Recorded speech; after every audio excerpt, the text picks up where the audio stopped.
November 18th, 2025. Kodiak bear kills 24-year-old hiker in 3 minutes on Shuyak Island.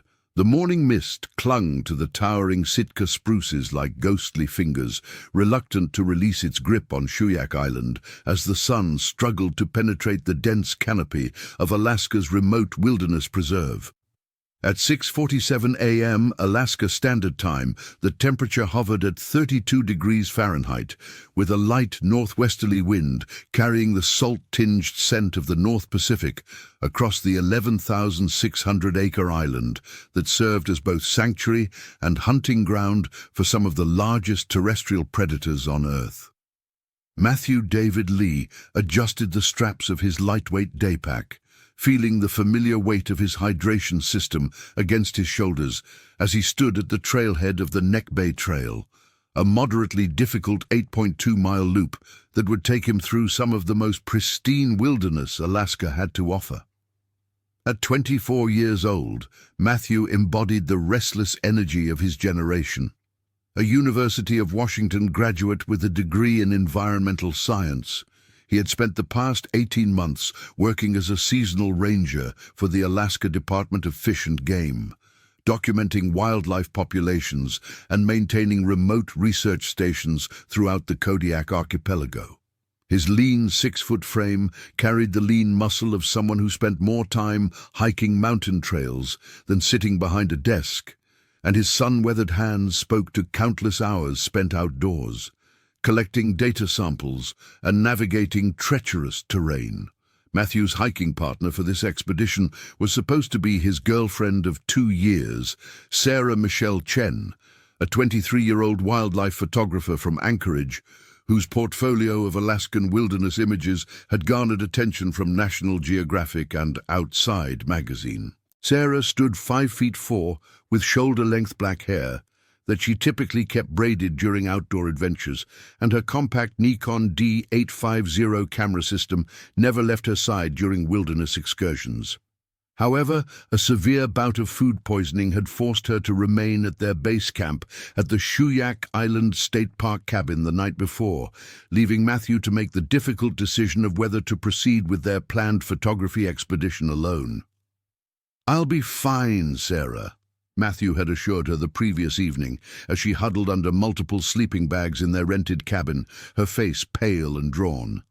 "I've hiked that trail system 3 times this season for my research work. I know every turn, every creek crossing, every potential hazard. I'll stick to the main trail, take my photos, and be back by noon. You focus on getting better." Sarah had protested weakly, her photographer's instincts warring with her physical condition. "The lighting is supposed to be perfect this morning for the coastal shots. And we specifically planned this trip during the salmon run season because of the wildlife activity." She paused to take a sip of water, her hands trembling slightly. "What if you encounter bears? We always said we'd never hike alone in Kodiak bear territory." Matthew had kissed her forehead gently, his decision already made.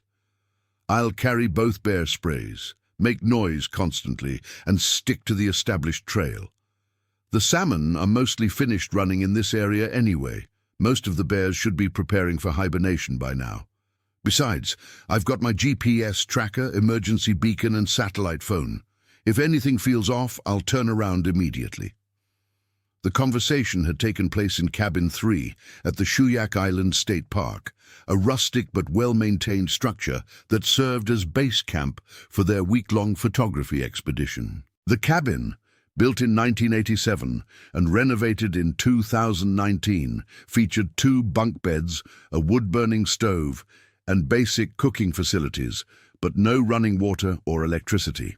Solar panels installed during the renovation provided limited power for charging essential electronics, and a hand-pumped well outside supplied fresh water. The nearest help was the park ranger station 12 miles away at the southern tip of the island, accessible only by boat or float plane.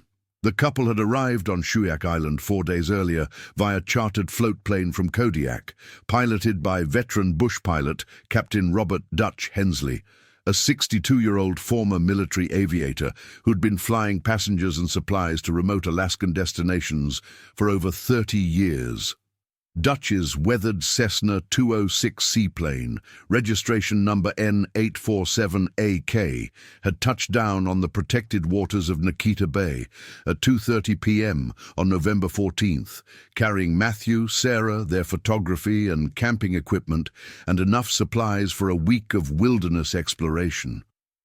"Weather's supposed to stay stable through the weekend," Dutch had told them as he helped unload their gear onto the floating dock. "But you know how fast things can change out here. Got your emergency communicators charged and ready?" He gestured toward the VHF radio and satellite communicator in Matthew's pack.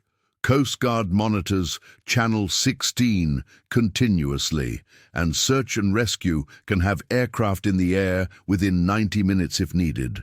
But that's 90 minutes you might not have if something goes wrong." Dutch's warning proved prophetic in ways none of them could have imagined.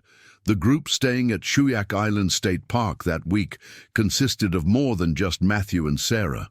Cabin greater than one housed Dr. James Roland Fitzpatrick, a 58-year-old professor of wildlife biology from the University of Alaska Fairbanks, and his research assistant, 26-year-old graduate student Marcus Timothy Washington. Dr. Fitzpatrick, a stately man with graying beard and wire-rimmed glasses, had been studying Kodiak bear populations for over 20 years, and this trip marked his annual late-season survey of bear behavior patterns as the animals prepared for winter denning. Marcus, originally from Detroit, had followed Dr. Fitzpatrick to Alaska specifically to study under the renowned bear expert, and this was his third season conducting field research on the island. Cabin greater than 2 served as temporary home to a family from Anchorage, David Patrick Morrison, 39, an emergency room physician at Providence, Alaska Medical Center. His wife, Jennifer Lynn Morrison, 36, a high school biology teacher, and their 2 children, Emma Claire Morrison, 14, and Jackson David Morrison, 11. The Morrison family had made visiting Shuyak Island an annual tradition, combining David's love of wilderness medicine with Jennifer's passion for environmental education and the children's boundless enthusiasm for outdoor adventure. This year's trip was particularly special because Emma had finally convinced her parents to let her bring her own camera to document their expedition for a school photography project. The 5th member of their informal group was Rebecca Ann Kowalski, a 31-year-old freelance journalist from Juneau who specialized in environmental and conservation stories. Rebecca had arrived on the island to research an article about the impact of climate change on Kodiak bear hunting patterns for Alaska Magazine. Standing 5 feet 8 with shoulder-length auburn hair and an athletic build developed through years of backcountry hiking and kayaking, Rebecca carried herself with the confidence of someone comfortable in wilderness settings. Her professional-grade recording equipment and waterproof laptop allowed her to conduct interviews and document her findings even in remote locations. The morning of November 18th began like any other at the state park. Dr. Fitzpatrick and Marcus were up before dawn, reviewing their research protocols and checking their equipment for another day of bear observation and data collection. The Morrison family stirred to life around 6 a.m., with David starting a fire in their cabin's wood stove while Jennifer prepared breakfast for the children. Rebecca had risen early to capture the sunrise from the shoreline, her camera clicking steadily as the golden light painted the surrounding mountains and forests in warm hues. Matthew emerged from cabin greater than 3 at 6:30 a.m., leaving Sarah sleeping fitfully under a pile of blankets. He checked his gear methodically, GPS unit fully charged and coordinates programmed for the Neck Bay Trail loop. Satellite communicator activated with emergency contacts loaded. 2 canisters of counter-assault bear spray secured to his pack's belt loops. First aid kit, including emergency blanket, pressure bandages and pain medication, water and high-energy snacks for the planned 6-hour hike, and his backup digital camera, a Canon EOS R5 with telephoto lens that Sarah had insisted he carry to capture any wildlife they might encounter. The Neck Bay Trail began approximately half a mile north of the cabin complex, accessed via a well-marked service road that connected the park's facilities to the island's network of hiking trails. The trailhead featured a standard Alaska State Parks information kiosk, complete with trail maps, bear safety reminders, and a registration box where hikers were required to log their planned routes and expected return times. Matthew signed in at 6:55 a.m., noting his planned route as Neck Bay Trail clockwise loop, expected return 1 p.m., and his emergency contact as Sarah Chen, along with her satellite phone number. As Matthew approached the trail entrance, he encountered Dr. Fitzpatrick and Marcus preparing for their own research expedition. The two scientists were loading their packs with specialized equipment: binoculars, spotting scope, GPS units, data collection tablets in waterproof cases, and their own complement of bear deterrent devices. "Morning, Matthew," Dr. Fitzpatrick called out, adjusting the shoulder straps on his well-worn external frame pack. "Sarah still under the weather?" "Yeah, she's pretty miserable," Matthew replied, checking his watch. "I'm thinking about postponing until she's feeling better, but the weather forecast shows a storm system moving in later this week. This might be our last chance for decent photography conditions." Marcus looked up from organizing his field notebooks. "We're heading up to the observation blind at Carrying Place Creek this morning. Should give us a good vantage point to monitor bear activity in that drainage. Want to stick together for the first few miles? Our routes overlap until the trail junction." Matthew considered the offer. Traveling with the researchers would provide additional safety, but it might also interfere with his photography plans. Bears were notoriously sensitive to group noise and movement, and Sarah had specifically hoped to capture images of individual bears in natural, undisturbed settings. "Thanks, but I think I'll maintain some distance. Sarah's really hoping for some close-up shots of individual bears, and I don't want to spook them with too much human activity in the area." Dr. Fitzpatrick nodded understandingly, but couldn't entirely hide his concern. "Just remember that this time of year bears are in hyperphagia. They're consuming up to 20,000 calories per day to build fat reserves for winter denning. That makes them more aggressive and less predictable than during other seasons, and we've documented some unusual behavior patterns this fall." "Unusual how?" Matthew asked, his attention sharpening. 3 separate incidents of bears following human scent trails over distances greater than 2 miles, Marcus explained, consulting his field notes. "That's significantly longer than typical investigative behavior. Dr. Fitzpatrick thinks it might be related to the late salmon run this year. The fish arrived nearly 3 weeks behind schedule, which disrupted normal feeding patterns." Dr. Fitzpatrick removed his glasses and cleaned them methodically, a habit Matthew had noticed whenever the professor was processing complex information. The bears have been more territorial and less predictable in their movements. We've had to abandon 2 research sites because of aggressive behavior toward our equipment. Last week, a sow with cubs completely destroyed our trail camera setup at Hidden Bay Creek, which is unusual. Typically, they investigate and move on. Matthew felt a flutter of unease, but pushed it aside. His experience as a Fish and Game seasonal worker had included extensive training in bear behavior and safety protocols. He carried top-quality deterrent spray, maintained situational awareness, and knew the island's trail system better than most visitors. "I'll be extra careful with noise-making and stick to the main trail. If I see any sign of bears in the area, I'll turn around immediately."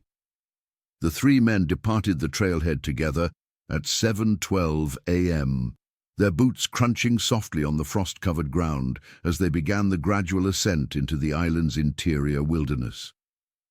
The Neck Bay Trail started as a well-maintained gravel path, wide enough for two people to walk abreast, with clear sightlines extending 50 yards in each direction.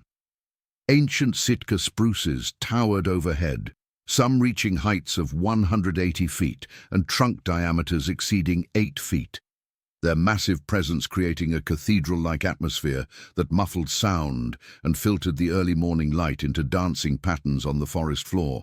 For the first mile, conversation flowed easily among the three hikers. Dr. Fitzpatrick shared observations from his research, describing how individual bears had adapted their feeding strategies to cope with the delayed salmon run. Marcus contributed details about their data collection methods, explaining how GPS collar information was providing new insights into bear movement patterns and territory usage.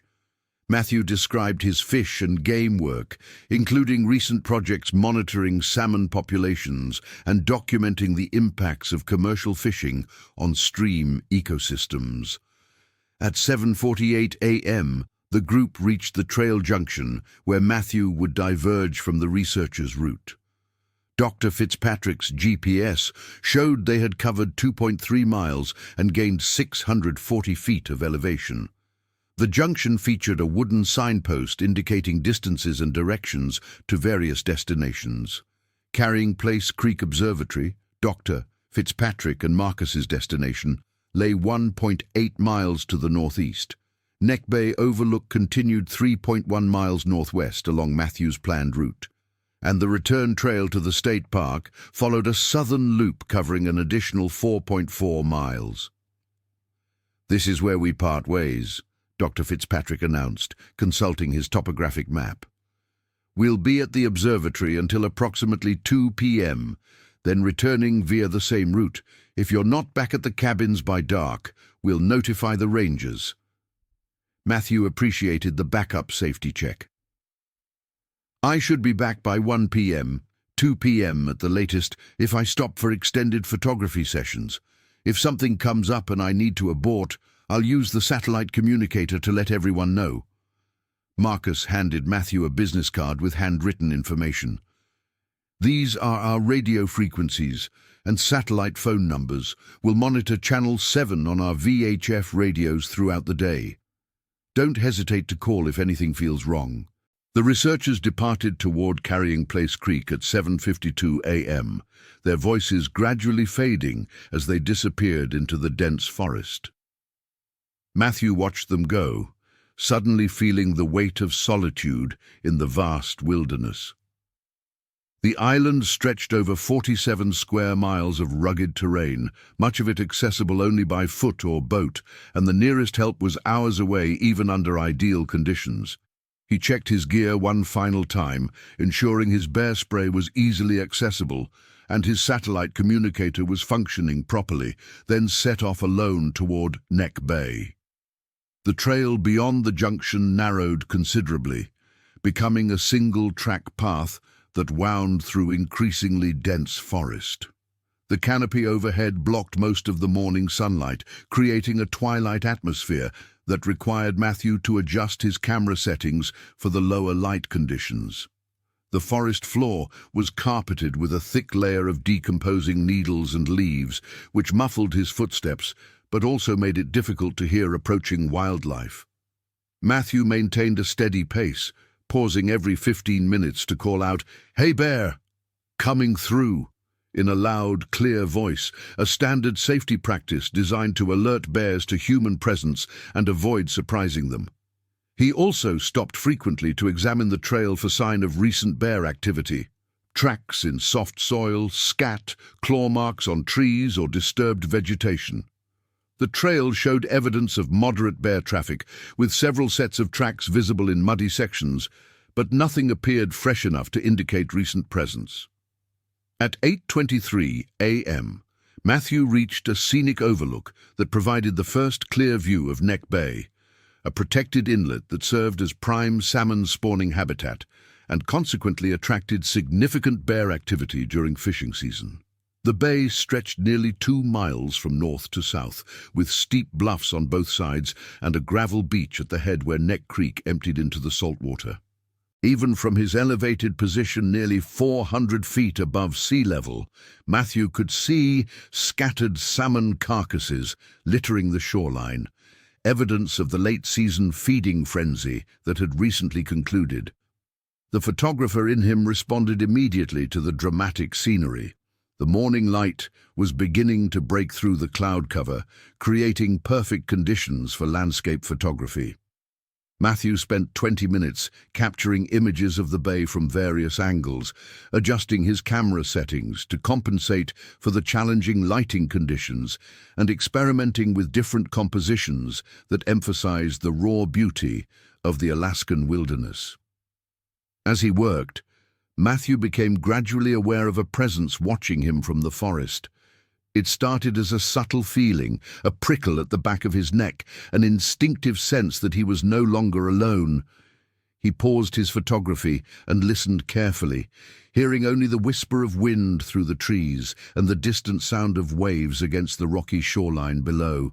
When he resumed shooting, the feeling persisted and intensified.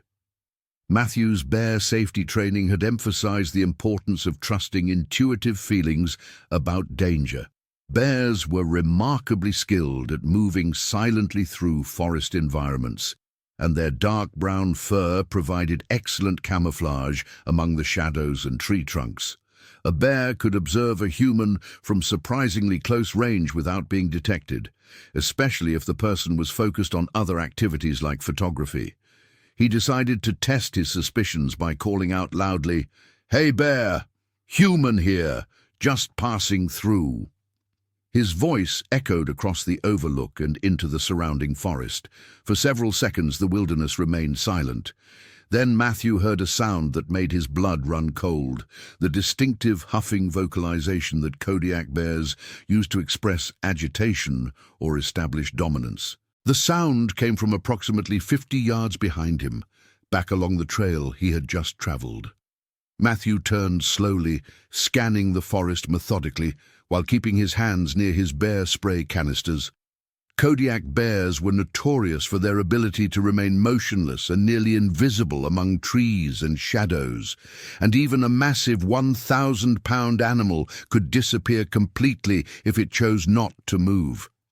For 5 full minutes, Matthew stood perfectly still, listening and watching for any sign of movement. The huffing sound was not repeated, but his sense of being observed intensified rather than diminished. Every survival instinct he possessed was telling him to leave the area immediately. But he also knew that running from a bear was among the most dangerous possible responses.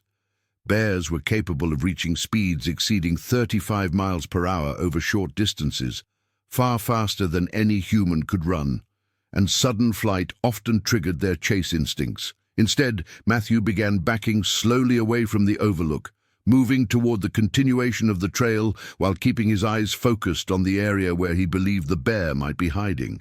He spoke in a calm, steady voice.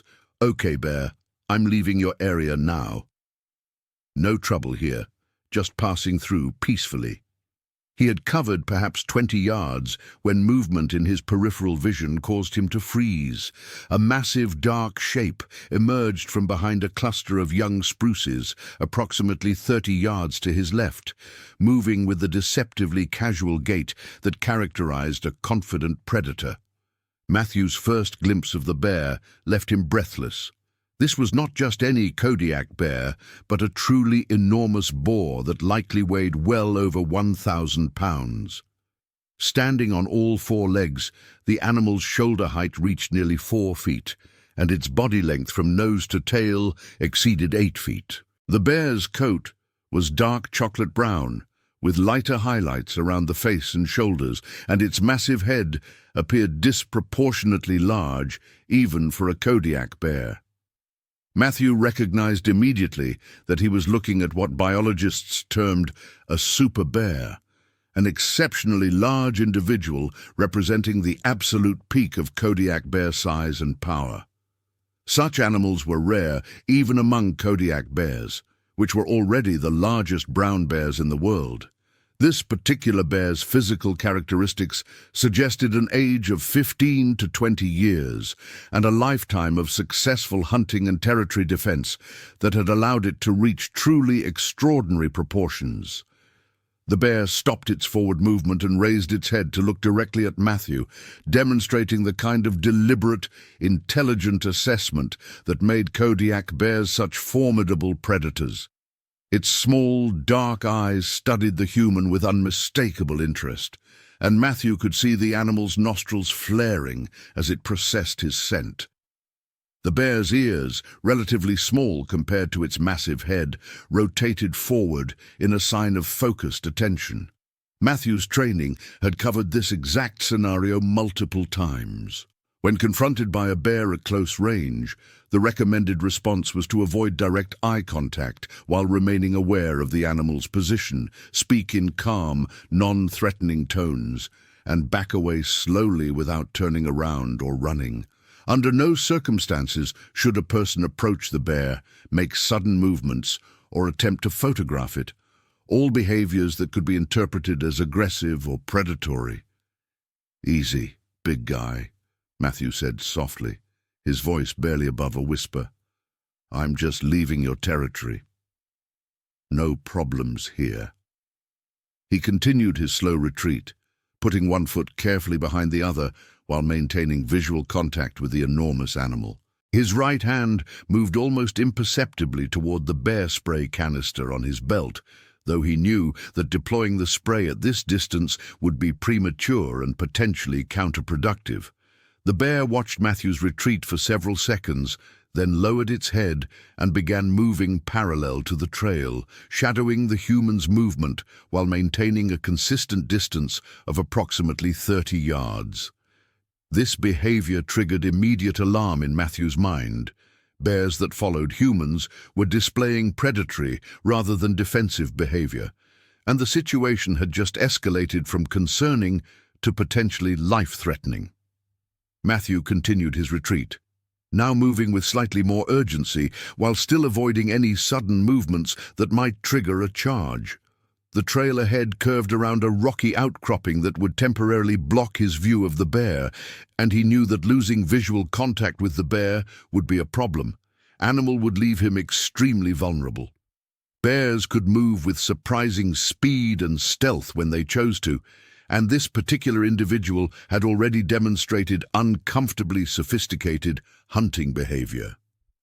As Matthew rounded the curve in the trail, he risked a quick glance over his shoulder and felt his heart rate spike dramatically. The bear was no longer visible, which meant it had either lost interest and departed, unlikely given its previous behavior, or had moved to a position where it could observe him without being seen. The latter possibility was far more probable and infinitely more dangerous. The trail beyond the curve descended gradually through a section of particularly dense forest with limited visibility and multiple potential ambush points. Matthew's pace increased to a fast walk, the maximum speed he dared maintain without triggering a pursuit response if the bear was still tracking him. He called out every few seconds, "Hey, bear! Still here, moving through," while scanning continuously for signs of movement among the trees and shadows. At 8:47 a.m., Matthew reached another trail junction where a side path led toward a small creek and fishing area. According to his map, this was Grouse Creek, a minor salmon stream that typically attracted bears during spawning season. The main trail continued northwest toward Neck Bay, while the side trail descended approximately 300 yards to the creek and then rejoined the main trail further north. Matthew paused to consider his options, weighing the risks of each route against his growing conviction that the massive bear was still somewhere in the area. The creek trail offered the advantage of water access and more open terrain, where he would have better visibility of approaching threats. However, it also led directly into prime bear habitat during a season when animals were still actively feeding. The main trail provided more direct progress toward his intended destination, but required passage through several sections of dense forest where visibility was severely limited. Matthew's decision-making process was interrupted by a sound that sent chills down his spine, the distinctive crack of a large branch breaking under significant weight, coming from the forest approximately 50 yards behind his current position.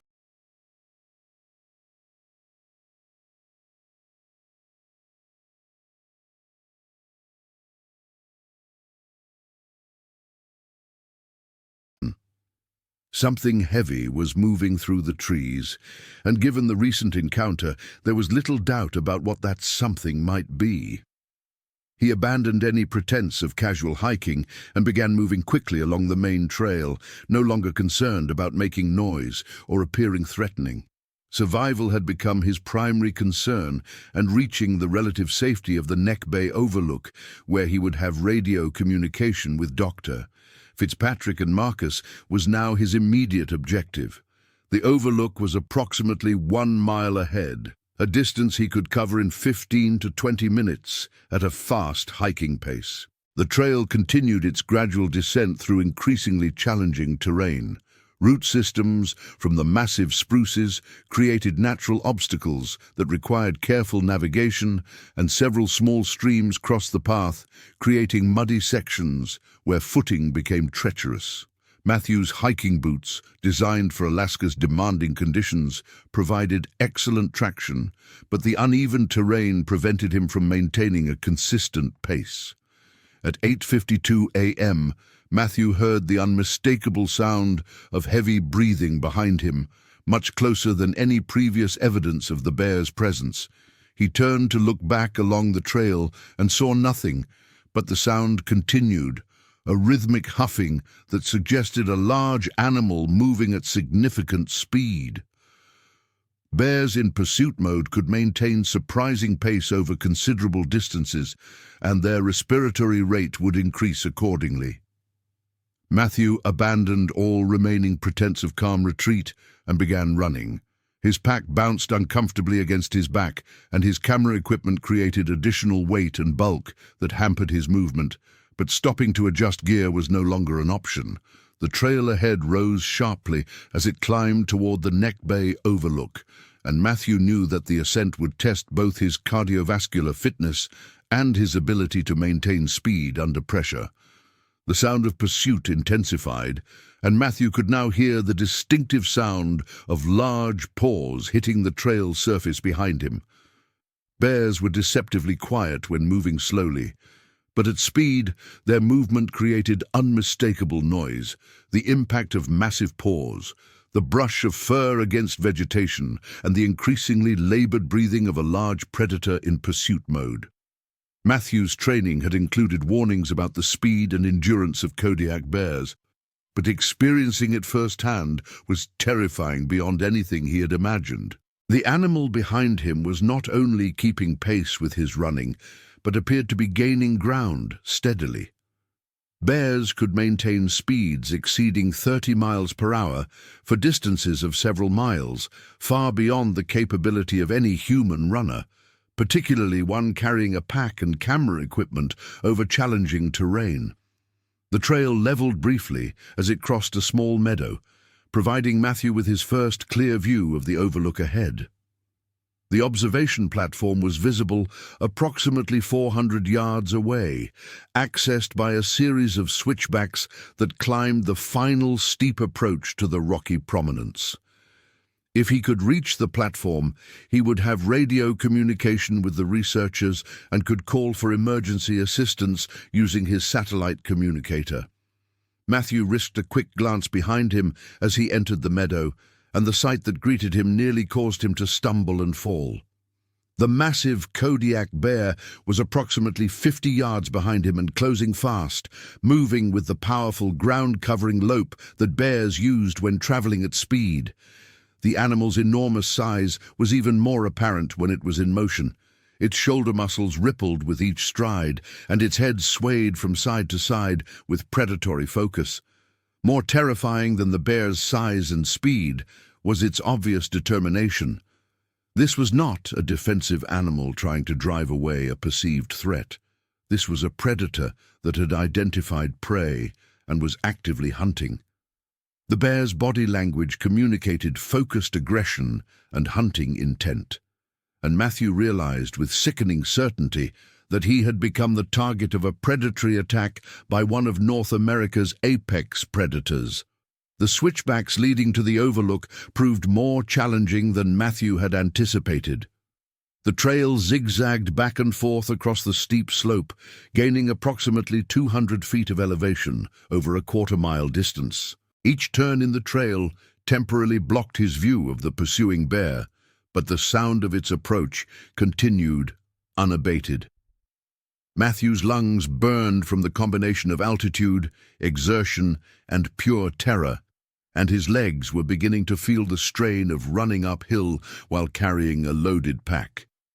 At 8:57 a.m., Matthew reached the final approach to the overlook platform. The trail made one last steep climb over loose rock and exposed tree roots before reaching the wooden observation deck that provided panoramic views of Neck Bay and the surrounding wilderness. Matthew could see his goal clearly: a well-constructed platform with safety railings, radio equipment, and clear sightlines in all directions. He was 30 yards from safety when the bear emerged from the tree line behind him. The massive animal had maintained its pursuit pace throughout the meadow and switchback ascent, demonstrating the kind of stamina and determination that made Kodiak bears such formidable predators.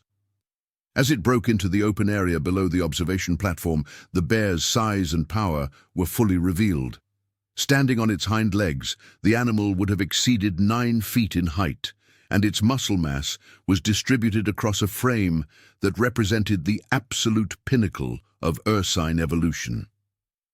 Matthew reached the observation platform at 8:58 a.m. and immediately grabbed his VHF radio, switching to Channel 7, where Dr. Fitzpatrick and Marcus were monitoring communications. "Mayday, Mayday, this is Matthew Lee at Neck Bay Overlook. I'm being pursued by an extremely large Kodiak bear. Request immediate assistance." Dr. Fitzpatrick's voice crackled through the radio immediately.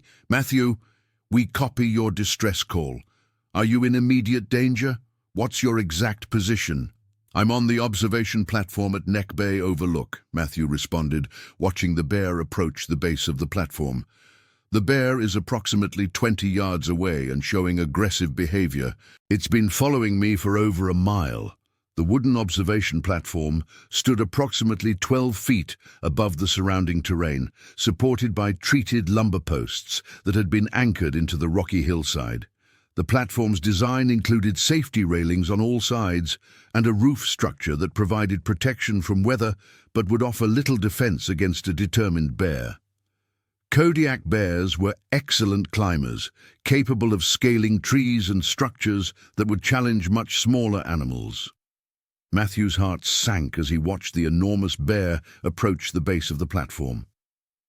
The animal showed no signs of fatigue despite the extended pursuit, and its body language continued to communicate hunting intent rather than defensive aggression. The bear circled the platform slowly, looking upward and testing the wooden support posts with its massive paws. "Dr. Fitzpatrick, this bear is not backing down," Matthew reported through the radio. "It's testing the platform structure. I think it's planning to climb up here." "Stay calm, Matthew," Dr. Fitzpatrick's voice advised. "Bears often investigate structures without attacking. Make yourself appear large, speak firmly, and prepare your bear spray. We're approximately 30 minutes away from your position." 30 minutes. The timeline hit Matthew like a physical blow. He was alone on a platform with limited defensive options, facing an enormous predator that showed every sign of escalating aggression, and help was half an hour away. The bear spray in his belt holster represented his primary defense, but he knew that wind conditions and deployment range would be critical factors in its effectiveness. The Kodiak bear completed its circuit of the platform and stopped directly below Matthew's position. For several seconds, the two species regarded each other across 12 feet of vertical distance, the apex predator and the prey animal locked in a confrontation that would determine life or death within the next few minutes. At 9:01 a.m., the bear began to climb.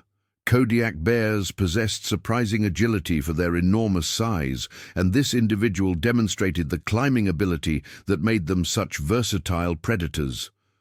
The bear's front paws gripped the platform's support posts, while its powerful hindquarters provided thrust and balance. The wooden structure groaned under the animal's weight, but the construction proved solid enough to support the massive load. Matthew drew his bear spray canister and flipped off the safety cap, holding the device in a two-handed grip while backing toward the far side of the platform. The bear spray contained a concentrated mixture of capsaicin-based irritants that could temporarily disable even large predators, but effective deployment required close range and favorable wind conditions.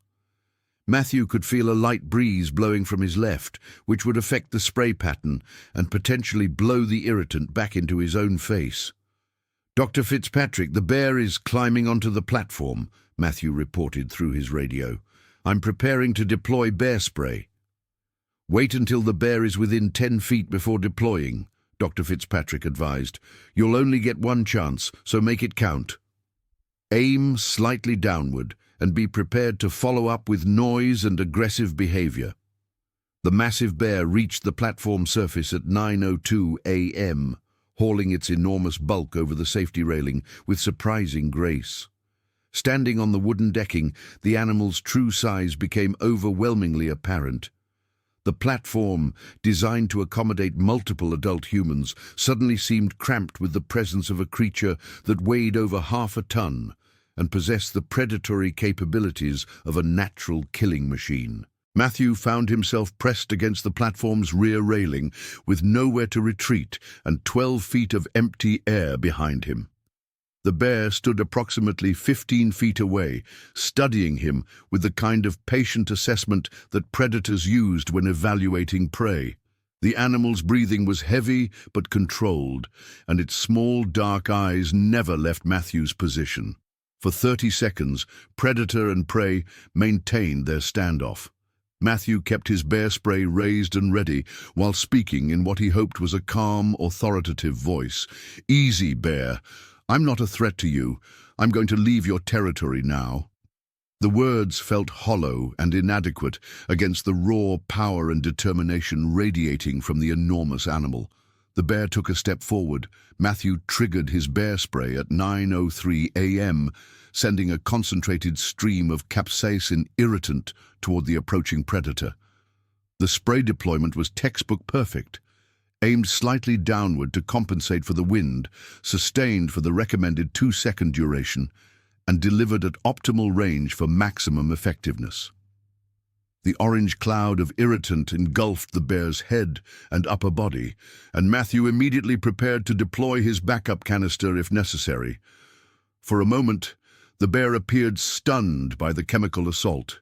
It shook its massive head and pawed at its eyes, backing away from Matthew's position while huffing and snorting in obvious discomfort. Matthew felt a surge of hope that the deterrent had been effective and the animal would retreat from the platform. Instead, the bear's response to the spray appeared to intensify its aggression rather than deter it. Within seconds, the massive animal was moving forward again, its eyes streaming but its determination undiminished. The bear spray had succeeded in causing discomfort but had failed to disable or deter the predator, a terrifying demonstration of the animal's pain tolerance and hunting drive. Matthew deployed his second canister of bear spray at 9:03:30 a.m., creating another cloud of chemical irritant that temporarily engulfed both predator and prey. This time, the wind carried some of the spray back toward Matthew's position, causing his own eyes to water and his throat to burn with the acidic fumes. His vision blurred partially, but he could still see the enormous dark shape of the bear moving through the chemical cloud toward his position. At 9:03:45 a.m., with both canisters of bear spray exhausted and the massive bear closing to within 6 feet of his position, Matthew made the desperate decision to jump from the observation platform. The 12-foot drop onto rocky terrain represented significant injury risk, but staying on the platform meant certain death. Matthew vaulted over the rear safety railing and fell toward the sloping ground below, hoping to land on the downhill side where the drop would be minimized. His camera equipment and pack created additional weight that affected his trajectory, and he hit the ground hard at an awkward angle that sent shockwaves through his entire body. Matthew's left ankle twisted severely upon impact, and he felt the distinctive snap of ligaments tearing as his foot caught between two rocks. The pain was immediate and excruciating, but adrenaline allowed him to regain his footing and begin moving away from the platform. Behind him, he could hear the bear moving around the observation deck, apparently trying to locate where its prey had disappeared. The terrain below the platform consisted of loose rock and scattered boulders that provided multiple hiding places, but also created treacherous footing for someone with a seriously injured ankle. Matthew managed to cover approximately 50 yards before the pain in his left leg became overwhelming and forced him to take shelter behind a large boulder.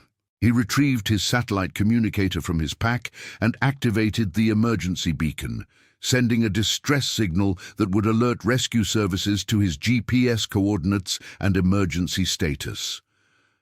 At 9:05 a.m., Matthew heard the unmistakable sound of the massive bear descending from the observation platform.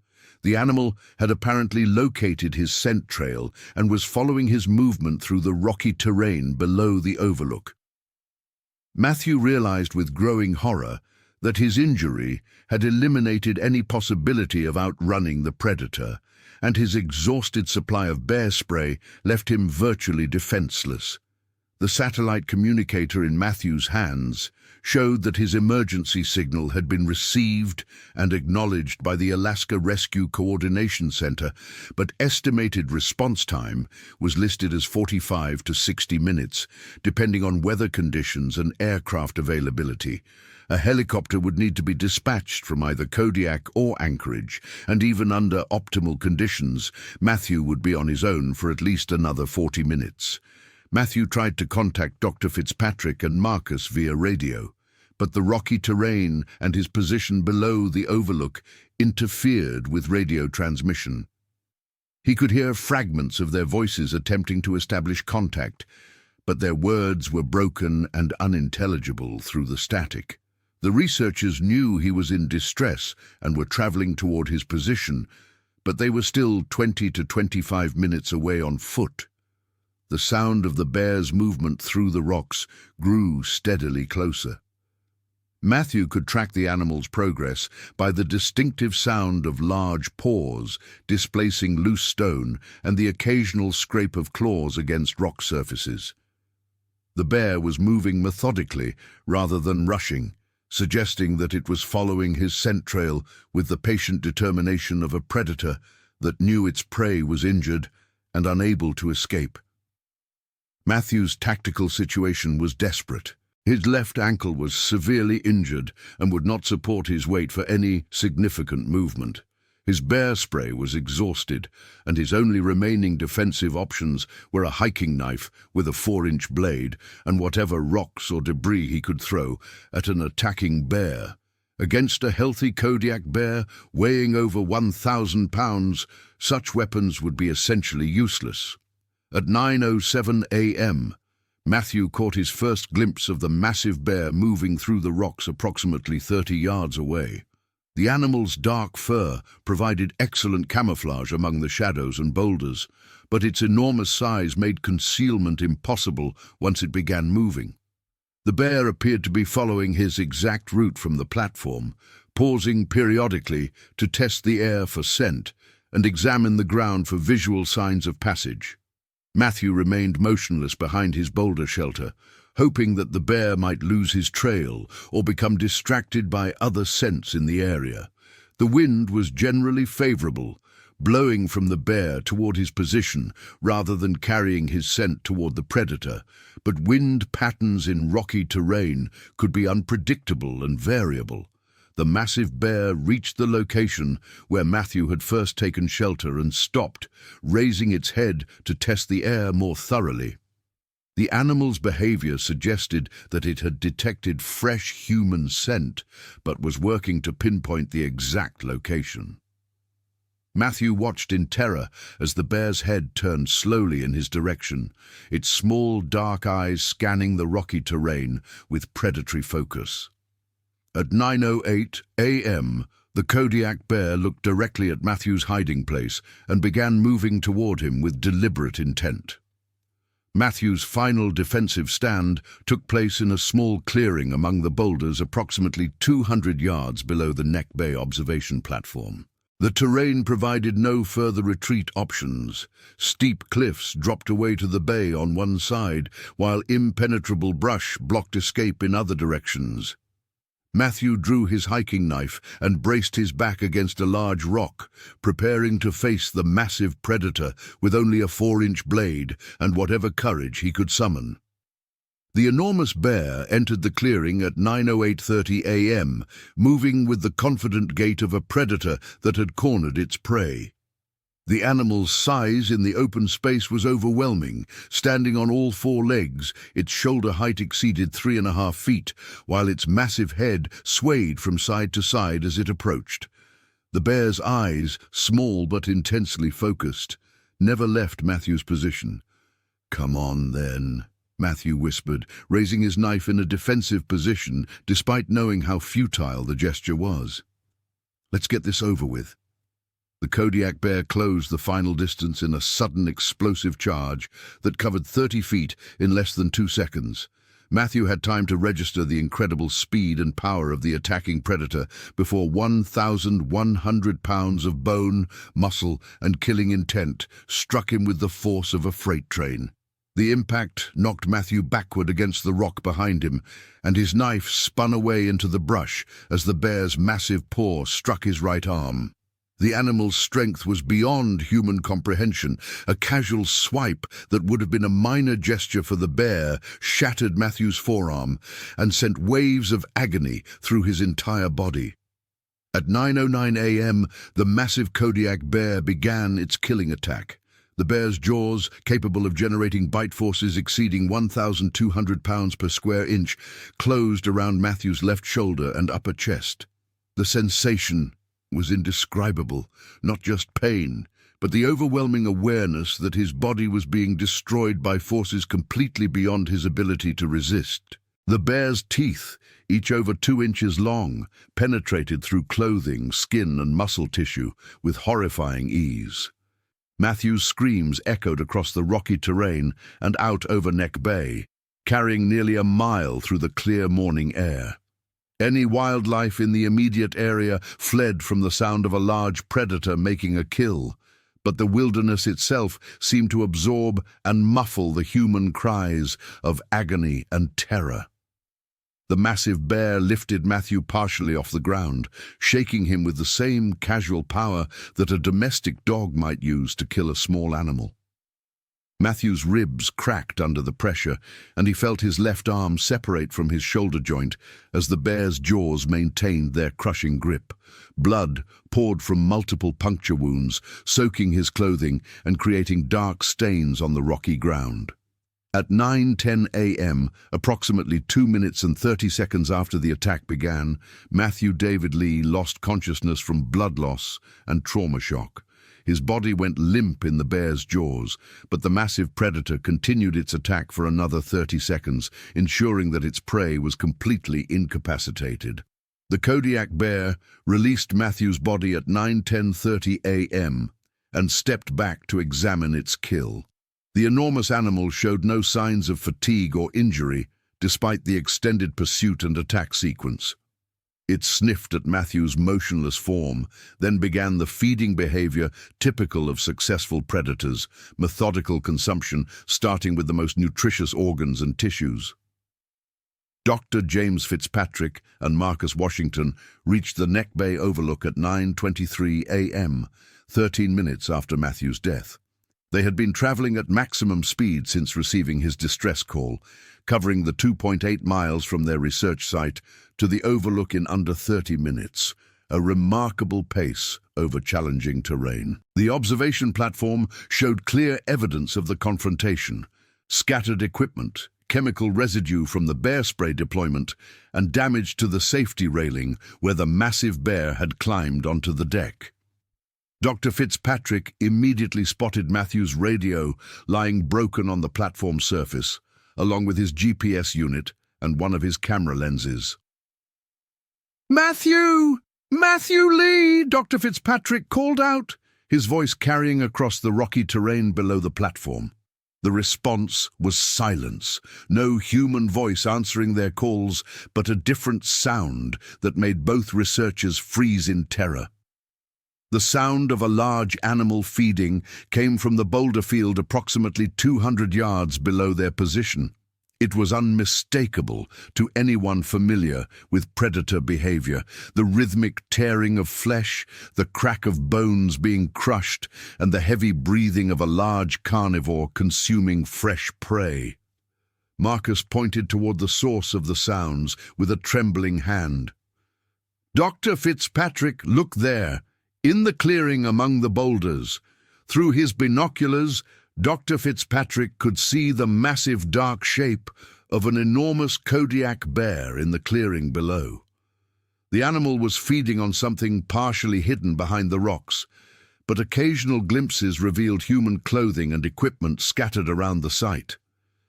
The bear's muzzle and chest were dark with blood, and its powerful jaws worked methodically as it consumed its kill.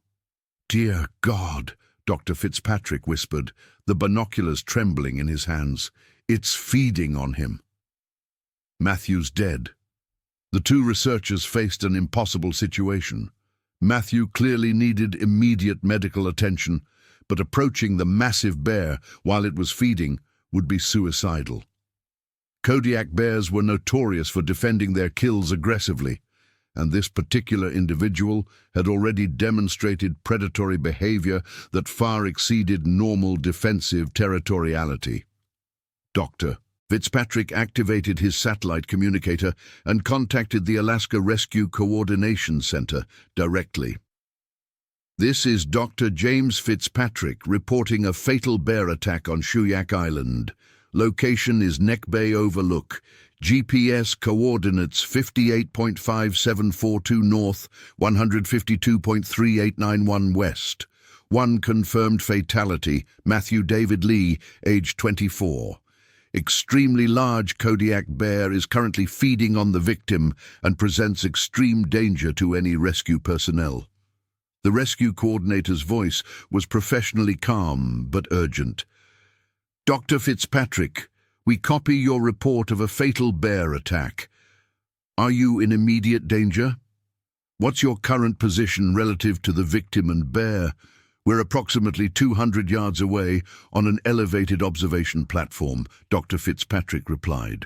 "The bear is actively feeding and appears to be defending its kill. We cannot approach the victim without extreme risk." "Understood. We're launching a helicopter from Kodiak with a team trained for bear attack scenarios. Estimated time of arrival is 35 to 40 minutes. Do not attempt to approach the victim or the bear. Monitor the situation and maintain communication." Dr. Fitzpatrick and Marcus established a watch schedule, taking turns observing the feeding bear through binoculars while monitoring radio communications with rescue services. The massive Kodiak bear showed no signs of abandoning its kill or moving away from the area. Instead, it settled into the methodical feeding behavior that could continue for hours, consuming large quantities of meat and fat before eventually dragging the remains to a more secluded location. At 9:45 a.m., the researchers observed a significant change in the bear's behavior. The enormous animal stopped feeding and raised its head, looking toward the north, where the distant sound of helicopter rotors was becoming audible. The bear's ears rotated forward, and its entire body posture shifted to high alert as it processed this new auditory stimulus. Alaska State Troopers helicopter N621AS appeared over the forest canopy at 9:52 a.m., piloted by Sergeant William Bill Rodriguez, with rescue specialist trooper Jennifer Martinez aboard. The helicopter, a modified Bell 206 equipped for wilderness rescue operations, carried specialized equipment for bear attack scenarios, including high-powered rifles, tranquilizer darts, and medical trauma supplies. The helicopter's approach triggered an immediate and violent response from the massive Kodiak bear. The animal abandoned its feeding and charged toward the clearing where the aircraft was attempting to land, displaying the kind of territorial aggression that made bear attack rescues among the most dangerous operations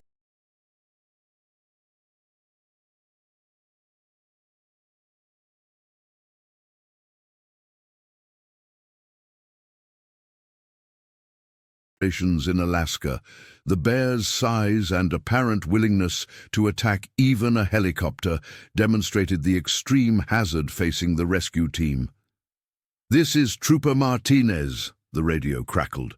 "We have visual contact with an extremely large brown bear defending a human victim. The bear is showing aggressive behavior toward our aircraft and appears to weigh well over 1,000 pounds.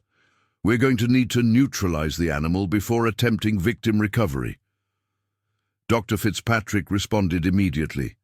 "Trooper Martinez, that bear has been displaying predatory hunting behavior all morning. This was not a defensive attack. The animal actively stalked and killed the victim. Use extreme caution in your approach." The massive bear's aggression toward the helicopter escalated dramatically as the aircraft descended toward the clearing. The animal reared up on its hind legs, reaching a height of over 9 feet, and roared a challenge that could be heard clearly over the helicopter's engines. When the bear dropped back to all 4 legs and charged directly toward the landing area, Trooper Martinez made the decision to deploy lethal force. The first rifle shot struck the massive Kodiak bear at 9:55 a.m. A 338 Winchester Magnum round that hit the animal center mass and staggered it momentarily. However, the bear's enormous size and thick muscle mass absorbed the impact without stopping its charge. A second shot, aimed at the head and neck area, finally brought down the massive predator less than 30 yards from the helicopter. Even mortally wounded, the enormous bear continued moving for several seconds, demonstrating the incredible life force and determination that made Kodiak bears such formidable adversaries.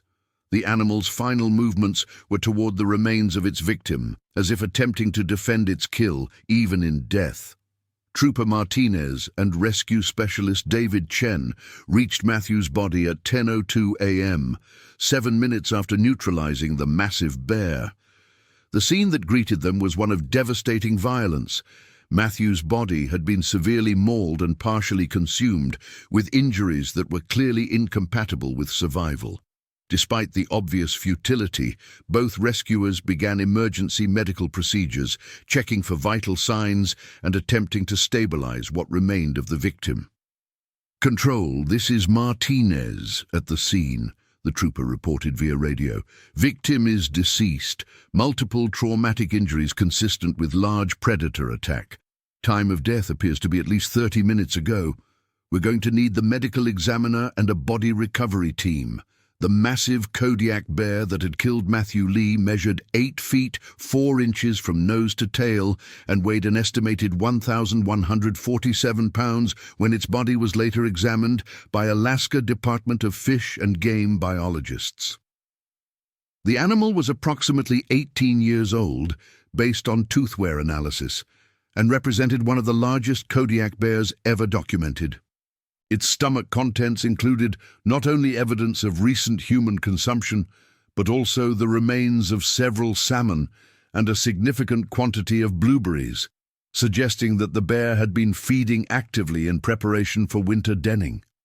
Dr. Elizabeth Hawkins, the state's leading bear behavior expert, examined the attack site and the bear's body on November 19th, concluding that the incident represented a rare case of purely predatory behavior by a Kodiak bear. This was not a defensive attack by a surprised or threatened animal, Dr. Hawkins stated in her official report.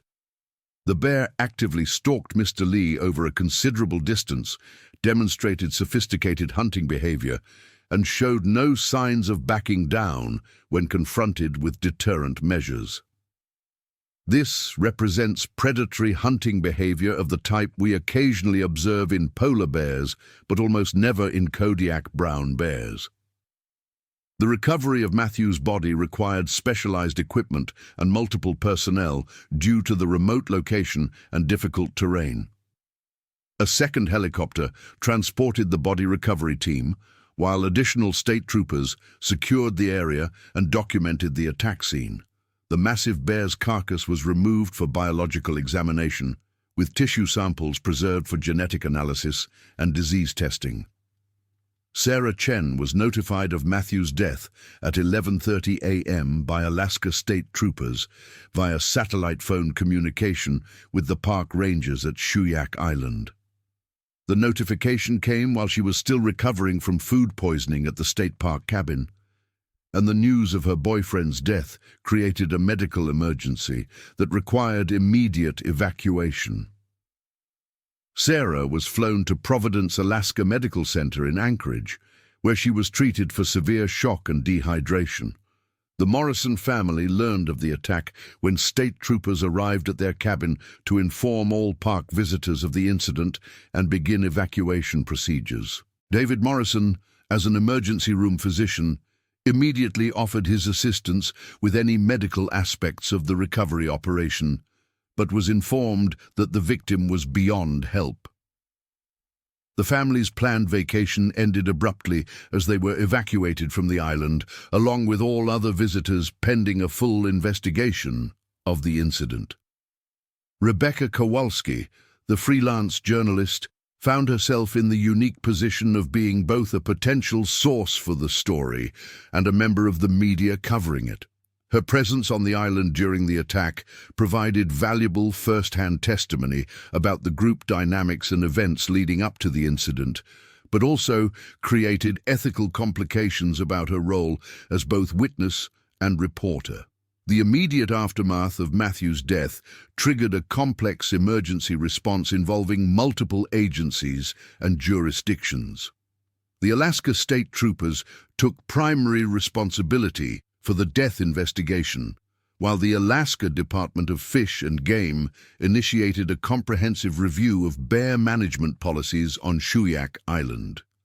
The U.S. Coast Guard coordinated search and rescue operations, and the Alaska Department of Public Safety managed media relations and family notifications. Captain Dutch Hensley, the bush pilot who had transported Matthew and Sarah to the island, was contacted by state troopers and asked to provide emergency evacuation services for the surviving visitors. Dutch's Cessna 206 made multiple trips between Shuyak Island and Kodiak on November 18th and 19th, transporting witnesses, investigators, and equipment as the scene was secured and processed. The news of Matthew's death reached the mainland within hours of the attack, transmitted via satellite communication systems and picked up by news services throughout Alaska and the Pacific Northwest. The story of a 24-year-old fish and game employee killed by a massive Kodiak bear while hiking alone captured immediate media attention, particularly given the extreme size of the predator and the apparent predatory nature of the attack. Dr. Michael Peterson, Matthew's supervisor at the Alaska Department of Fish and Game, held a press conference in Anchorage on November 19th to address questions about the incident and Matthew's work history. Matthew Lee was an exceptional young wildlife biologist who understood the risks inherent in working in Alaska's wilderness, Dr. Peterson stated. He followed all established safety protocols and was experienced in bear country procedures. This appears to have been an extraordinarily rare incident involving predatory behavior by an unusually large individual bear. The University of Washington, where Matthew had completed his undergraduate degree in environmental science, issued a statement expressing condolences to his family and describing him as a promising young scientist whose passion for wildlife conservation led him to Alaska to work directly with the species and ecosystems he hoped to protect. The university announced plans to establish a memorial scholarship in Matthew's name for students pursuing careers in wildlife biology. Sarah Chen's family traveled from Seattle to Anchorage to provide support during her recovery and to handle arrangements for Matthew's body. Sarah's parents, Dr. Richard Chen, a cardiologist, and Professor Linda Chen, who taught literature at the University of Washington, found themselves dealing not only with their daughter's grief, but also with the media attention surrounding the incident. The investigation into Matthew's death involved extensive documentation of the attack site, interviews with all witnesses, and analysis of the massive bear's behavior patterns. State trooper investigators worked with wildlife biologists to reconstruct the sequence of events leading to the attack, using GPS data from Matthew's devices, radio communications, and physical evidence at the scene. Dr. Fitzpatrick and Marcus provided detailed statements about their interactions with Matthew on the morning of the attack, including his decision to hike alone and his apparent confidence in his ability to handle wilderness hazards. Their radio communications with Matthew during the attack were recorded and analyzed as part of the investigation, providing crucial timeline information about the incident. The Alaska Department of Fish and Game initiated a comprehensive review of bear management policies on Shuyak Island following the attack. Dr. Hawkins led a team of biologists in examining whether changes in bear behavior patterns might have contributed to the incident, including analysis of salmon run timing, human visitor patterns, and individual bear territories. Preliminary findings suggested that the delayed salmon run during 2025 had disrupted normal bear feeding patterns and forced individual animals to explore alternative food sources.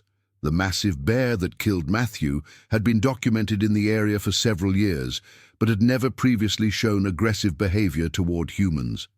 Park records indicated that this individual bear had been observed feeding on salmon carcasses near the Neck Bay area throughout the fall season. The size and apparent hunting capability of the bear raised questions about whether some individual Kodiak bears might be developing more sophisticated predatory behaviors toward humans. Dr. Hawkins noted in her preliminary report that while bear attacks on humans are relatively rare, the predatory nature of this incident and the size of the individual animal involved suggest a need for enhanced monitoring of large boar bears during late-season feeding periods. 3 days after Matthew's death, the Alaska Department of Fish and Game announced new safety protocols for Shuyak Island State Park, including mandatory check-in procedures for all hikers, enhanced bear monitoring systems, and restrictions on solo hiking during certain seasons.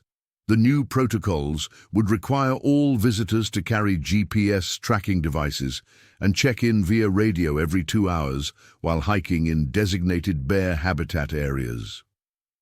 Local bear hunting guides expressed concern that the new restrictions might be an overreaction to a single incident, arguing that such attacks were extremely rare and that experienced outdoors people should be allowed to assess risks for themselves. However, the extreme nature of Matthew's death and the size of the bear involved created public pressure for enhanced safety measures. The recovery and examination of the massive bear's body provided valuable scientific data about Kodiak bear biology and behavior.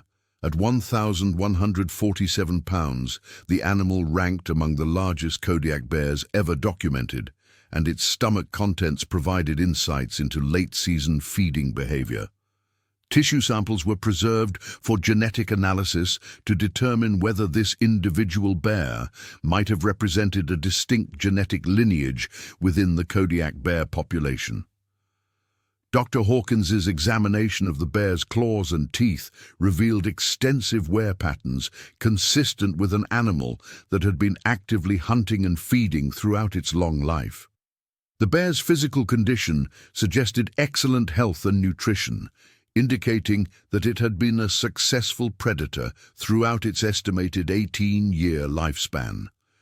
One particularly disturbing finding from the bear's examination was the presence of synthetic fabric in its stomach contents, suggesting that this individual animal might have had previous encounters with human clothing or equipment.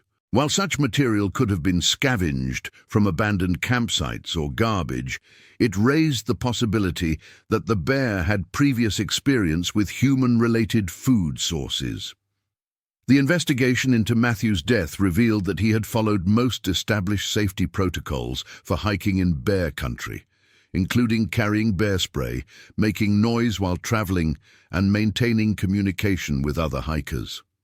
However, his decision to hike alone in known bear habitat during late-season feeding period was identified as a critical risk factor that contributed to the fatal outcome.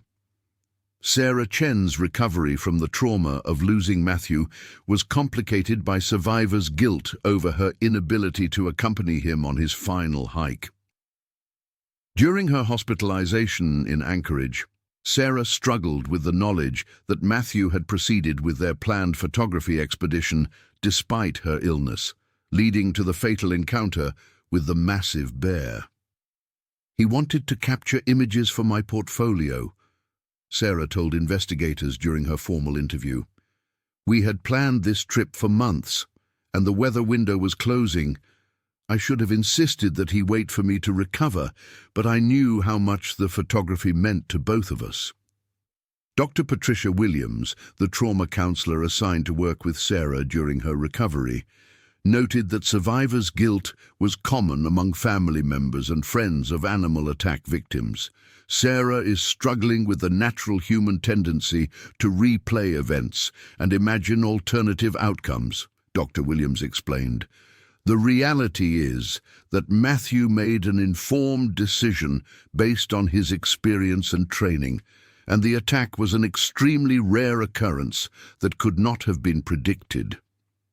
The media coverage of Matthew's death intensified as details about the size of the attacking bear and the predatory nature of the incident became public. National news outlets picked up the story, focusing on the extreme size of the Kodiak bear and the fact that Matthew was an experienced wildlife professional who understood bear behavior and safety protocols.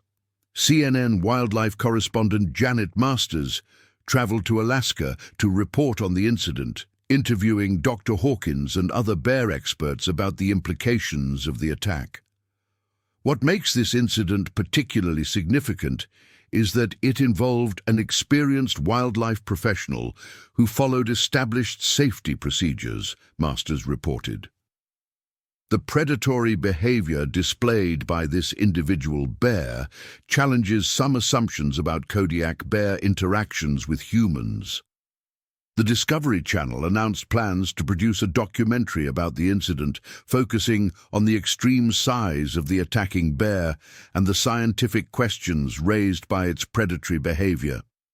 The proposed documentary would examine whether climate change and ecosystem disruption might be affecting bear behavior patterns in Alaska. Matthew's memorial service was held at the University of Washington on November 28th, attended by family members, university faculty, colleagues from the Alaska Department of Fish and Game, and fellow outdoor enthusiasts who had known him through his conservation work. Dr. Peterson delivered a eulogy describing Matthew's dedication to wildlife conservation and his understanding of the risks inherent in wilderness research. Matthew knew that working with wildlife in Alaska carried inherent dangers, Dr. Peterson told the assembled mourners. He accepted those risks because he believed passionately in the importance of understanding and protecting these ecosystems. His death is a tragic reminder of the power and unpredictability of the natural world he worked to protect. Sarah Chen, still recovering from her physical and emotional trauma, was unable to attend Matthew's memorial service in person, but provided a written statement that was read by her father. "Matthew loved Alaska's wilderness more than any place on Earth," her statement read. "He understood the risks, but believed that direct contact with wild places and wild animals was essential to truly understanding and protecting them. I know he would want his death to contribute to our knowledge of bear behavior and wilderness safety, rather than to discourage others from experiencing the natural world." The Alaska legislature announced plans to consider new funding for bear research and safety programs in response to Matthew's death. Representative Michael Johnson, who chaired the House Committee on Natural Resources, stated that the incident highlighted the need for enhanced understanding of changing bear behavior patterns and improved safety protocols for wilderness workers and recreational users. Dr. Fitzpatrick and Marcus completed their bear research season on Shuyak Island under heavy security, with armed guards accompanying them during all fieldwork. Their final report documented unusual bear behavior patterns throughout the fall season, including increased territorial disputes among individual bears and longer than normal feeding periods before winter denning. The late salmon run appears to have disrupted normal bear behavior patterns significantly, Dr. Fitzpatrick wrote in his final report. Multiple individual bears showed increased aggression and extended feeding periods, suggesting that ecosystem timing changes could affect bear-human interactions in unpredictable ways.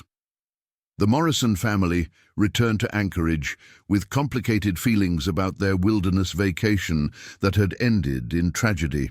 David Morrison, as an emergency physician, understood the medical aspects of Matthew's injuries, while Jennifer Morrison struggled to explain the incident to their children without traumatizing them further. How do you explain to an 11-year-old and a 14-year-old that nature isn't always safe and predictable? Jennifer asked during a family interview with investigators. "We've always taught them to respect wildlife and wilderness, but this incident challenges everything we thought we knew about managing risks in bear country." Emma Morrison, the 14-year-old aspiring photographer, found her interest in wildlife photography significantly altered by witnessing the aftermath of Matthew's death. "I keep thinking about how he was doing exactly what I want to do, photographing wildlife in beautiful places," Emma told the family counselor assigned to help the children process the trauma. "But now I understand that beautiful places can be really dangerous." Rebecca Kowalski faced ethical dilemmas about reporting on an incident she had witnessed firsthand while building relationships with the other people involved.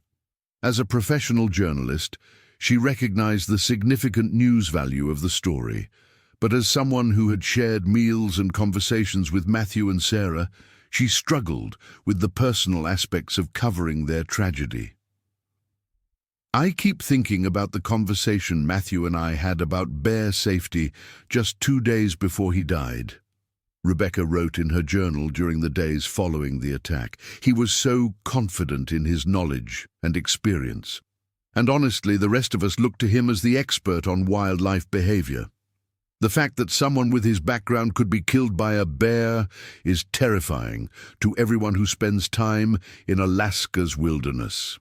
The investigation into Matthew's death concluded 6 weeks later with a comprehensive report that identified the incident as a rare case of predatory behavior by an exceptionally large individual bear. The report concluded that Matthew had followed established safety protocols and that his death resulted from an extraordinary convergence of circumstances involving an unusually large predator displaying atypical hunting behavior. The final investigation report noted that Mr. Lee's experience, training, and adherence to safety protocols were exemplary. This incident appears to represent a statistical outlier involving predatory behavior by an individual bear whose size and hunting capabilities exceeded normal parameters for Kodiak brown bears. Dr. Hawkins's final analysis of the incident concluded that the massive bear's predatory behavior might have been influenced by several factors, including the disrupted salmon run, the animal's exceptional size and hunting success, and possible previous exposure to human-related food sources. However, she noted that definitive conclusions about the bear's motivations were impossible to determine. The Alaska Department of Fish and Game implemented new bear monitoring protocols on Shuyak Island and other wilderness areas where large brown bears posed potential threats to human visitors. The new protocols included enhanced tracking of individual large boar bears, improved early warning systems for areas with high bear activity, and mandatory safety briefings for all wilderness visitors.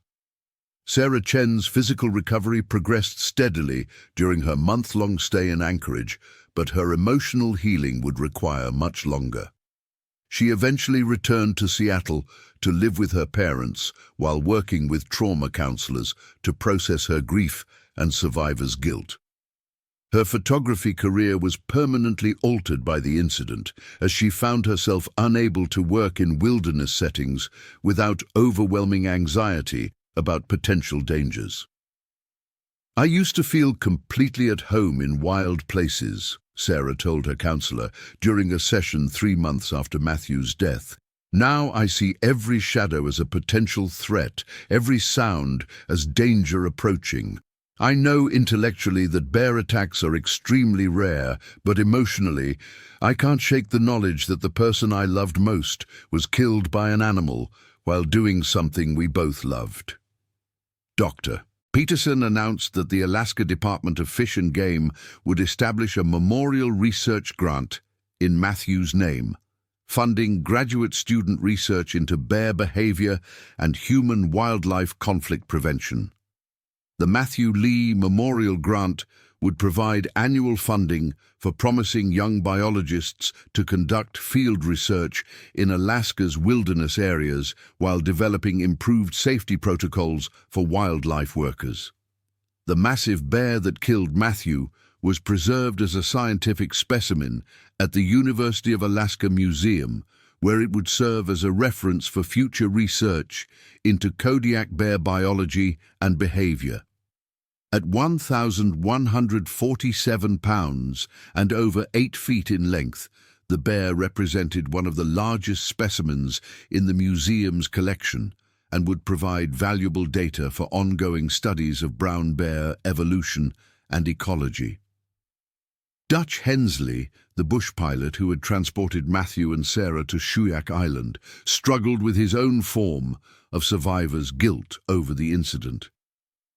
"I've been flying people into Alaska's wilderness for 30 years, and I've always prided myself on getting everyone home safely," Dutch told his wife after Matthew's memorial service. "Intellectually, I know there was nothing I could have done differently, but emotionally, I feel responsible for bringing that young man to the place where he died." The documentary about Matthew's death, titled Kodiak: When Bears Hunt Humans, premiered on the Discovery Channel 8 months after the incident. The film featured interviews with Dr. Hawkins, Dr. Fitzpatrick, and other bear experts, along with dramatic recreations of the attack based on investigation findings. Sarah Chen declined to participate in the documentary, stating that she wasn't ready to publicly discuss her trauma. 1 year after Matthew's death, Sarah Chen returned to Alaska for the first time since the incident. She traveled to Kodiak with Matthew's parents to participate in a memorial ceremony at the Fish and Game office where Matthew had worked. The ceremony included the dedication of a new research facility named in Matthew's honor, and the announcement of the first recipients of the Matthew Lee Memorial Research Grant. Matthew believed that understanding wildlife behavior was essential to protecting both animals and humans, Sarah said during her remarks at the memorial ceremony. "I hope that his death will contribute to that understanding and help prevent similar tragedies in the future." Dr. Hawkins presented the findings of a comprehensive study of Kodiak bear behavior that had been initiated in response to Matthew's death. The study, involving GPS tracking of multiple large boar bears, had documented several instances of bears following human scent trails over significant distances, suggesting that such behavior might be more common than previously recognized. While predatory attacks on humans remain extremely rare, our research suggests that individual bears may occasionally develop hunting behaviors directed toward humans, Dr. Hawkins explained during the memorial ceremony.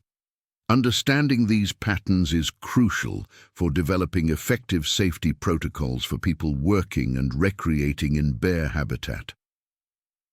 The Alaska legislature passed the Matthew Lee Wilderness Safety Act 18 months after his death, providing enhanced funding for bear research, improved safety training for wilderness workers, and upgraded emergency communication systems in remote areas.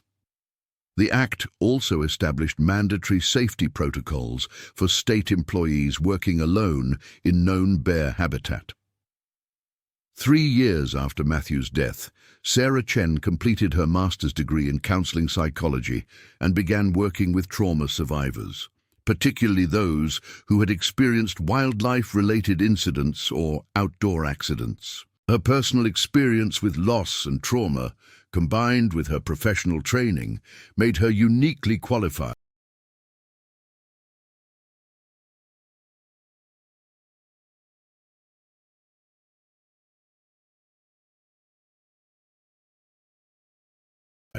to help others navigate similar challenges. Matthew's death changed everything about how I understand risk and safety in wild places, Sarah reflected during an interview marking the 3rd anniversary of the incident. But it also taught me about resilience and the importance of using tragedy to help others. I think Matthew would be proud that his death has contributed to research that might save other lives. The research facility, named for Matthew at the Alaska Department of Fish and Game, became a center for innovative bear behavior studies, conducting research that enhanced understanding of human-wildlife interactions throughout Alaska. The facility's work contributed to improved safety protocols, better emergency response procedures, and enhanced training programs for wilderness workers and recreational users. Dr. Fitzpatrick retired from active field research 2 years after Matthew's death, citing the emotional impact of witnessing the aftermath of the fatal attack. He continued his work as a professor at the University of Alaska Fairbanks, focusing on training the next generation of wildlife biologists while emphasizing the importance of safety protocols and risk assessment in field research.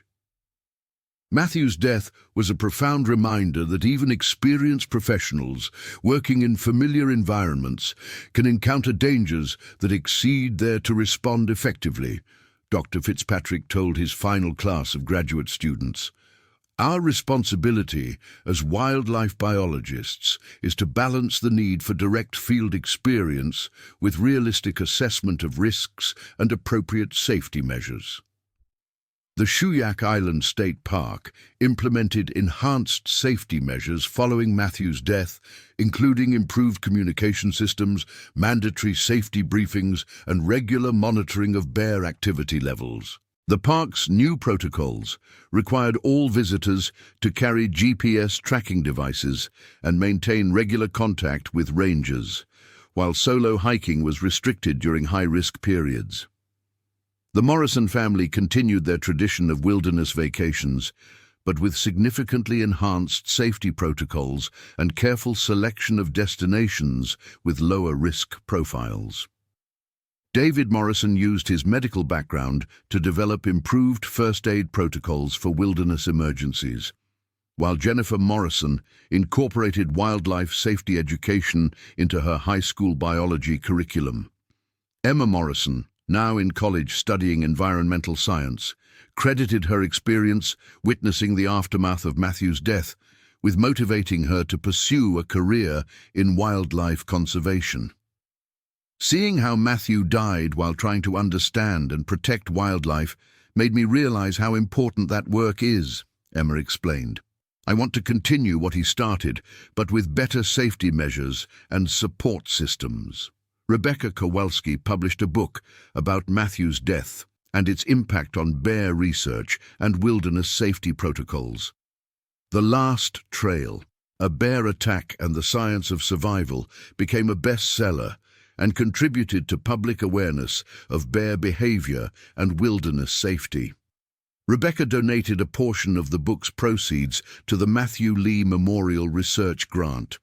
The book's publication sparked renewed debate about wildlife management policies and the balance between protecting wilderness access and ensuring public safety. Some critics argued that enhanced safety protocols were restricting legitimate wilderness recreation, while others contended that Matthew's death demonstrated the need for even more stringent safety measures.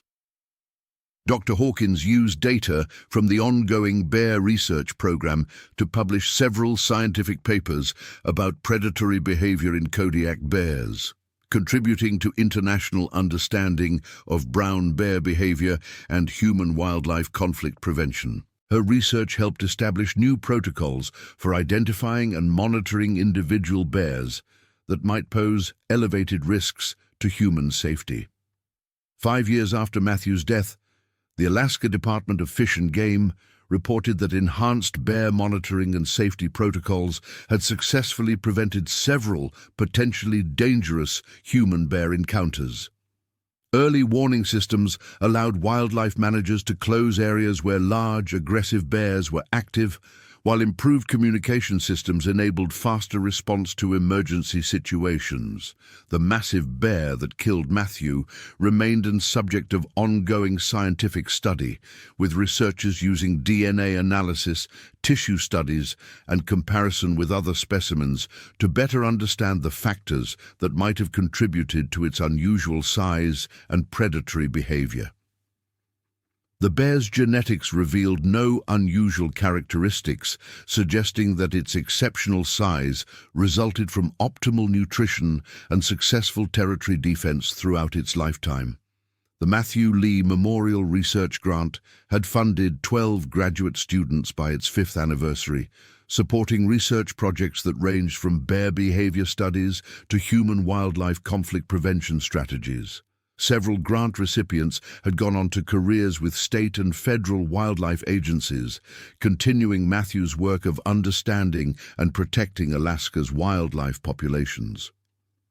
Sarah Chen married a fellow counselor, David Martinez, 4 years after Matthew's death, finding love again while honoring the memory of her first relationship.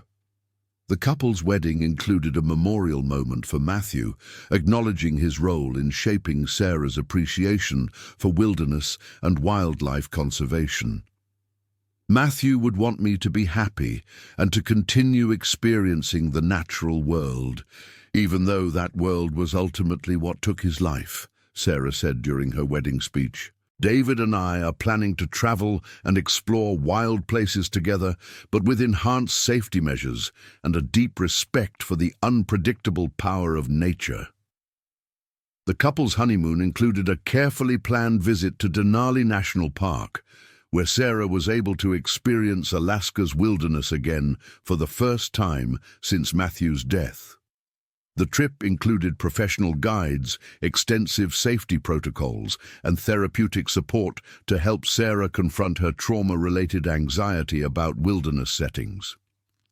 Dr. Peterson, Matthew's former supervisor, continued to use Matthew's death as a teaching example in wildlife safety courses, emphasizing the importance of continuous risk assessment and the reality that even experienced professionals face dangers that could exceed their ability to respond.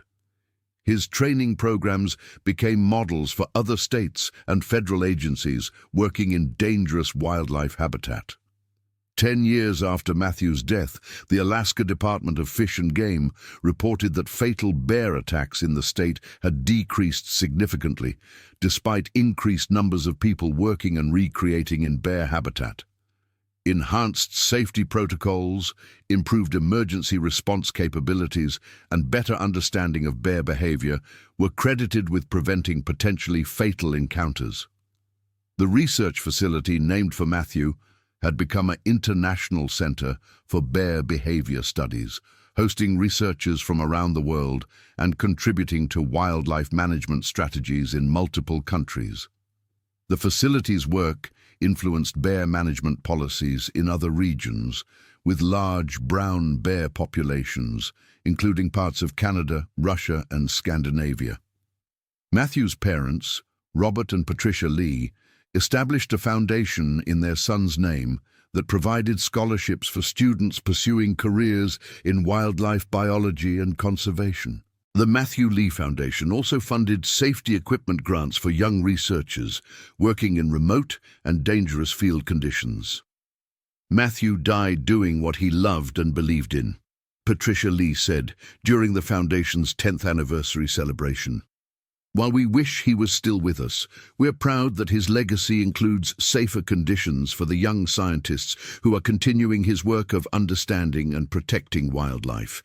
The Foundation's scholarship recipients included several students who specifically cited Matthew's story as inspiration for their career choices, viewing his death as a reminder of both the importance and the risks of wildlife conservation work. Many recipients conducted research projects related to human-wildlife conflict prevention or emergency response in wilderness settings. Sarah Chen Martinez completed her doctorate in trauma psychology and became a leading expert on wilderness-related trauma recovery. Her research focused on helping outdoor professionals and recreational users process traumatic experiences while maintaining their connection to natural environments. Trauma doesn't have to end our relationship with the places and activities we love, Dr. Chen Martinez explained during a conference presentation. With appropriate support and gradual exposure, people can often return to wilderness activities while maintaining realistic awareness of risks and safety measures. Her clinical practice included several clients who had experienced wildlife encounters or outdoor accidents, and her personal experience with loss allowed her to provide uniquely informed support for their recovery processes. She frequently spoke at outdoor industry conferences about trauma prevention and response. The Discovery Channel documentary about Matthew's death was updated and re-released for its 10th anniversary, incorporating new research findings about bear behavior and updated safety protocols. The updated version included interviews with Sarah Chen Martinez and other survivors, focusing on recovery and resilience rather than only the tragic aspects of the incident. 15 years after Matthew's death, Shuyak Island State Park had become a model for wilderness safety management, with protocols that balanced access to natural areas with realistic risk assessment and emergency response capabilities. The park's safety record had improved dramatically, with no fatal wildlife encounters since Matthew's death despite increased visitor numbers. The massive bear that killed Matthew continued to serve as a reference specimen for bear research, contributing to ongoing studies of brown bear evolution, behavior, and ecology. Measurements and tissue samples from the bear had been used in dozens of research projects, helping scientists understand the factors that influence bear size, behavior, and human interactions. Dr. Hawkins, now nearing retirement, reflected on how Matthew's death had influenced her career and bear research in general. Matthew's death was a tragedy that taught us important lessons about the complexity of bear behavior and the limitations of our understanding, she said during a career retrospective interview. His death contributed to research that has undoubtedly saved other lives. The Matthew Lee Wilderness Safety Act was expanded several times over the years, incorporating new research findings and technological advances in emergency communication and response. The Act had become a model for wilderness safety legislation in other states and had influenced federal policies for managing wildlife areas. 20 years after Matthew's death, his story continued to be used in wildlife safety training programs throughout North America. His experience demonstrated that even experienced professionals could encounter situations that exceeded their ability to respond effectively, emphasizing the importance of continuous learning, appropriate equipment, and realistic risk assessment. The research inspired by Matthew's death had contributed to fundamental changes in how wildlife managers understood and responded to bear behavior, particularly regarding individual animals that might pose elevated risks to human safety. These insights had influenced management strategies for brown bears, black bears, and polar bears across multiple countries and ecosystems.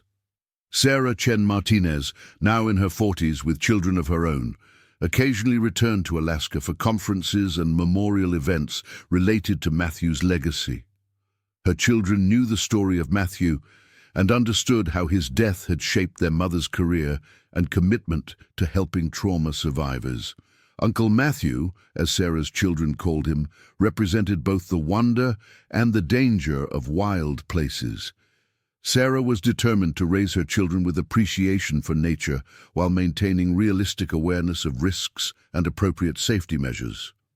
The Matthew Lee Memorial Research Grant had funded over 50 graduate students by its 20th anniversary, creating a network of wildlife biologists whose careers had been shaped by Matthew's story and legacy.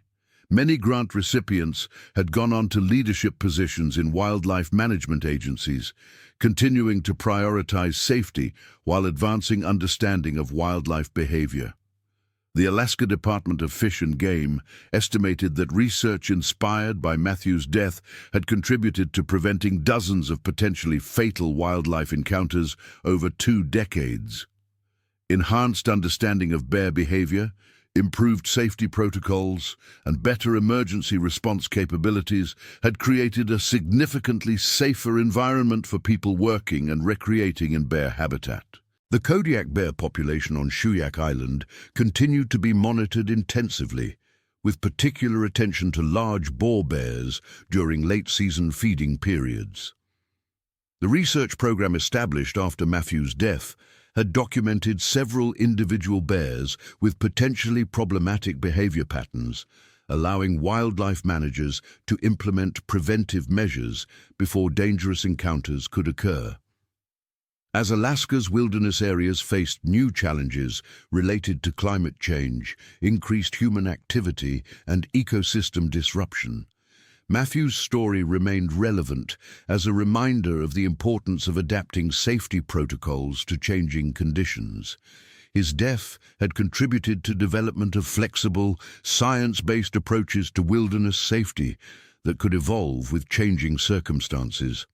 The remote cabin on Shuyak Island, where Matthew had spent his final night, was eventually renovated and dedicated as the Matthew Lee Wilderness Research Station, serving as a base for ongoing bear behavior studies and safety protocol development.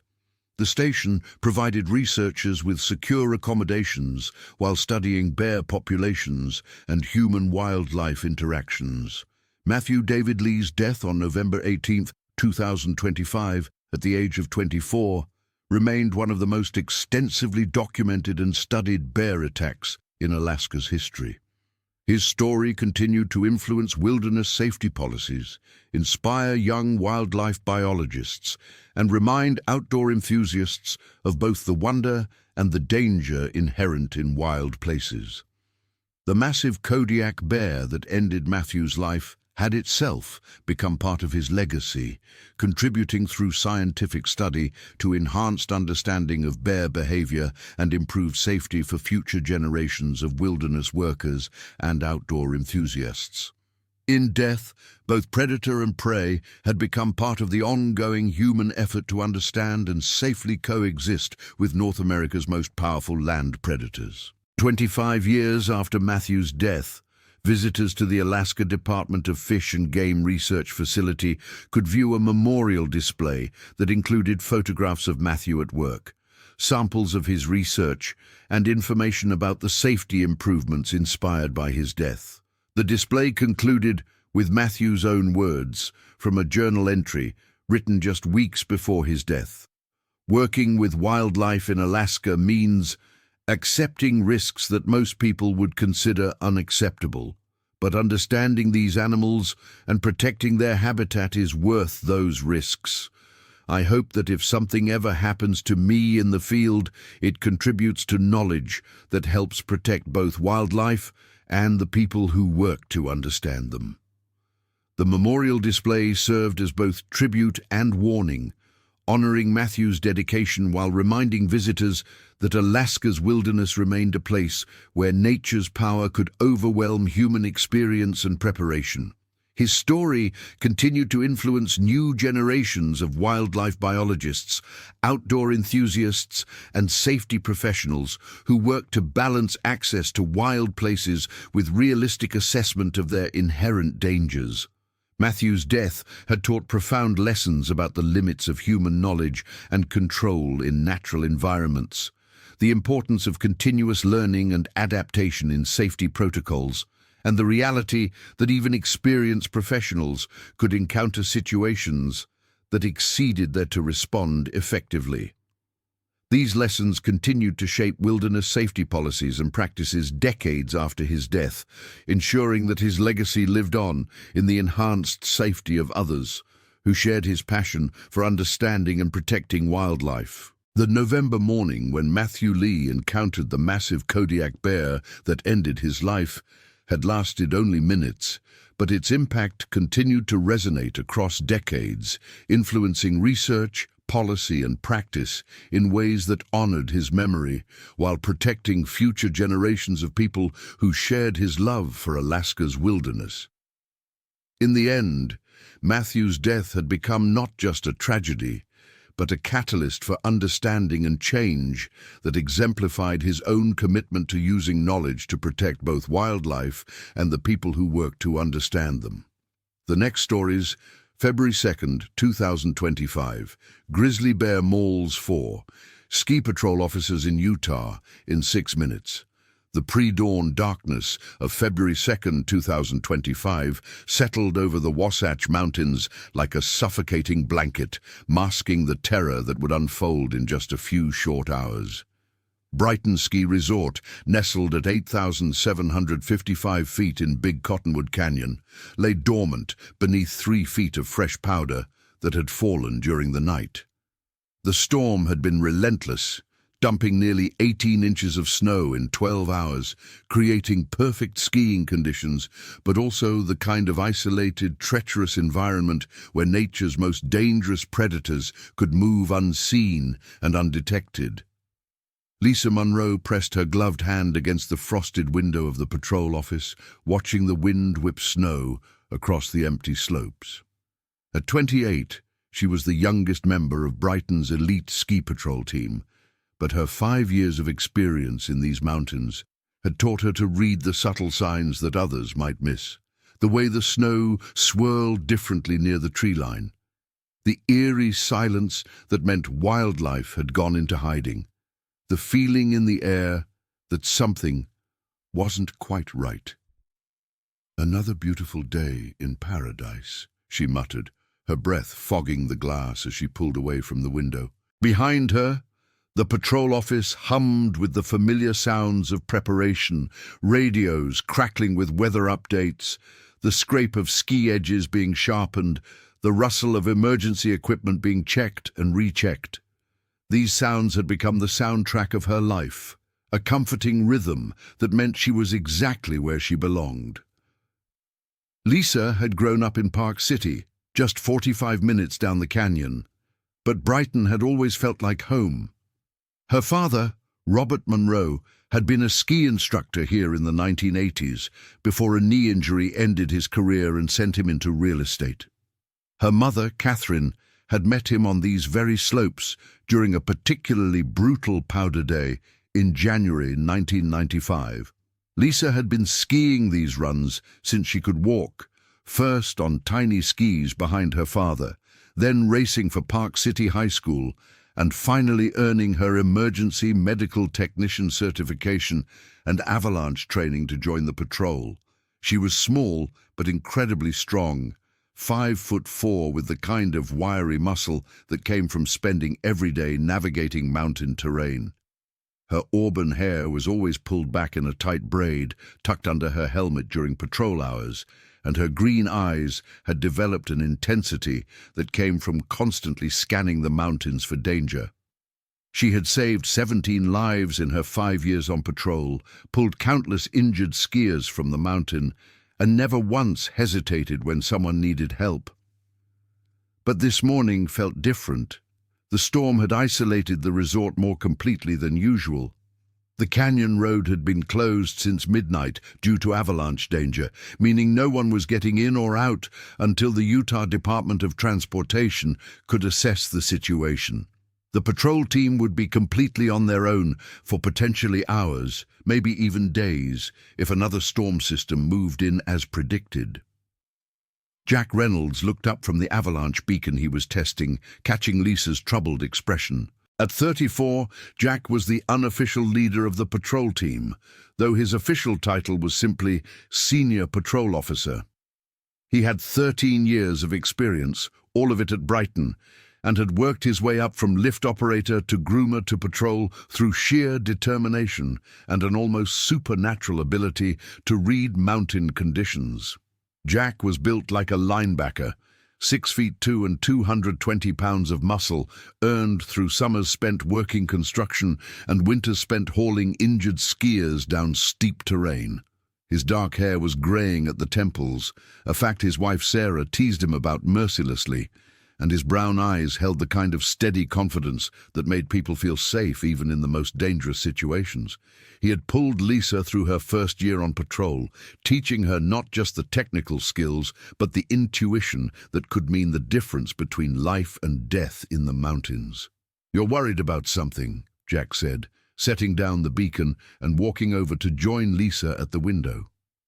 It wasn't a question. He had learned to read his team members as carefully as he read the mountain itself. "The storm pattern," Lisa replied, gesturing toward the swirling snow outside. "Look at how it's moving near the tree line in Millicent Canyon. That's not normal wind behavior. Something's moving around out there, and it's big enough to affect the snowdrift patterns." Jack studied the area she was pointing to, his experienced eyes tracking the subtle changes in the way the snow was settling. After a moment, he nodded grimly. "I see it. Could be elk moving down from higher elevation because of the storm. They get pushed around by weather like this." "Could be," Lisa agreed, but her tone suggested she wasn't convinced.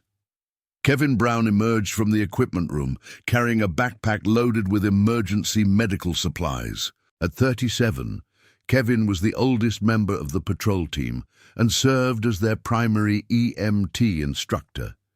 He had started his career as a paramedic in Salt Lake City, working the violent streets of the valley for 8 years before burning out completely and retreating to the mountains. The transition to ski patrol had saved his sanity and probably his life, giving him a way to use his medical skills in an environment where he could actually make a difference. Kevin was tall and lean, 6'1", with the kind of ropey strength that came from years of carrying heavy medical equipment up and down mountain slopes. His blonde hair was receding, but he kept it short and professional, and his blue eyes held the calm intensity of someone who had seen every possible way the human body could be damaged and had learned to fix most of them. He was divorced, his marriage another casualty of his paramedic career, but he had found peace in the mountains and had been dating a nurse from the University of Utah hospital for the past 2 years. "Radio check complete," Kevin announced, adjusting the medical pack on his shoulders. "Base is reading us loud and clear, though they're warning about potential communication issues if this storm gets worse. Cell towers are already showing strain from the wind." Maria Lopez looked up from the topographical maps she had been studying, pushing a strand of her long black hair behind her ear. At 31, Maria was the team's avalanche specialist and weather expert, with a master's degree in atmospheric sciences from the University of Colorado Boulder. She had grown up in Denver, but had fallen in love with the Wasatch Mountains during a college research project and had never left Utah. Maria was the most technically minded member of the team, constantly analyzing weather patterns, snow conditions, and avalanche risks with scientific precision. She was 5'6", with an athletic build earned through years of backcountry skiing and mountaineering, and her dark eyes missed nothing when it came to reading the mountain's moods. She had prevented countless avalanches through careful route planning and risk assessment, earning the respect of the entire resort staff and the trust of her fellow patrol members. "The barometric pressure has been dropping steadily for the past 6 hours, Maria reported, tapping the weather station readout with her finger. "We're looking at another storm system moving in around noon, possibly bigger than what we got overnight. Wind speeds are already gusting to 40 miles per hour at the summit, and the temperature is dropping fast." "What's that mean for our patrol routes today?" Jack asked, moving to look at the maps Maria had spread across the table. "It means we need to be extra careful about the back bowls," Maria replied, tracing the terrain with her finger. "Millicent Canyon, Catherine's area, and the entire western boundary are going to be high risk for natural avalanches. The new snow didn't bond well with the old surface, and this wind is creating some serious loading on the leeward slopes." Lisa felt a chill that had nothing to do with the cold air seeping through the patrol office windows. Millicent Canyon was where she had been seeing the strange snow patterns, and it was also one of their most isolated patrol areas.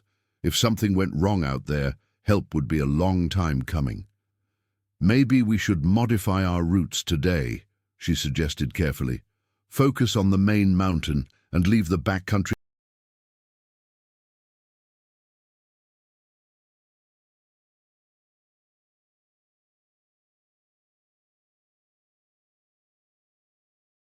areas alone until conditions improve." Jack considered this, studying the maps and weather reports.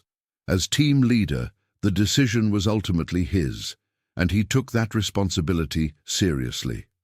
Every choice he made could mean the difference between a routine patrol day and a life-threatening emergency. "I hear what you're saying," he said finally, "but we can't just abandon those areas. If someone gets lost or injured out there, we need to be able to reach them. How about we modify the patrol pattern instead? We'll work in pairs, stay in radio contact at all times, and focus on the main access routes rather than the deep backcountry." Kevin nodded approvingly. "That makes sense.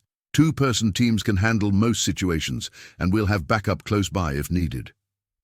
"I'll partner with Lisa for the western boundary check," Maria offered. "We can assess the avalanche conditions in Millicent Canyon and report back before anyone else heads out that way."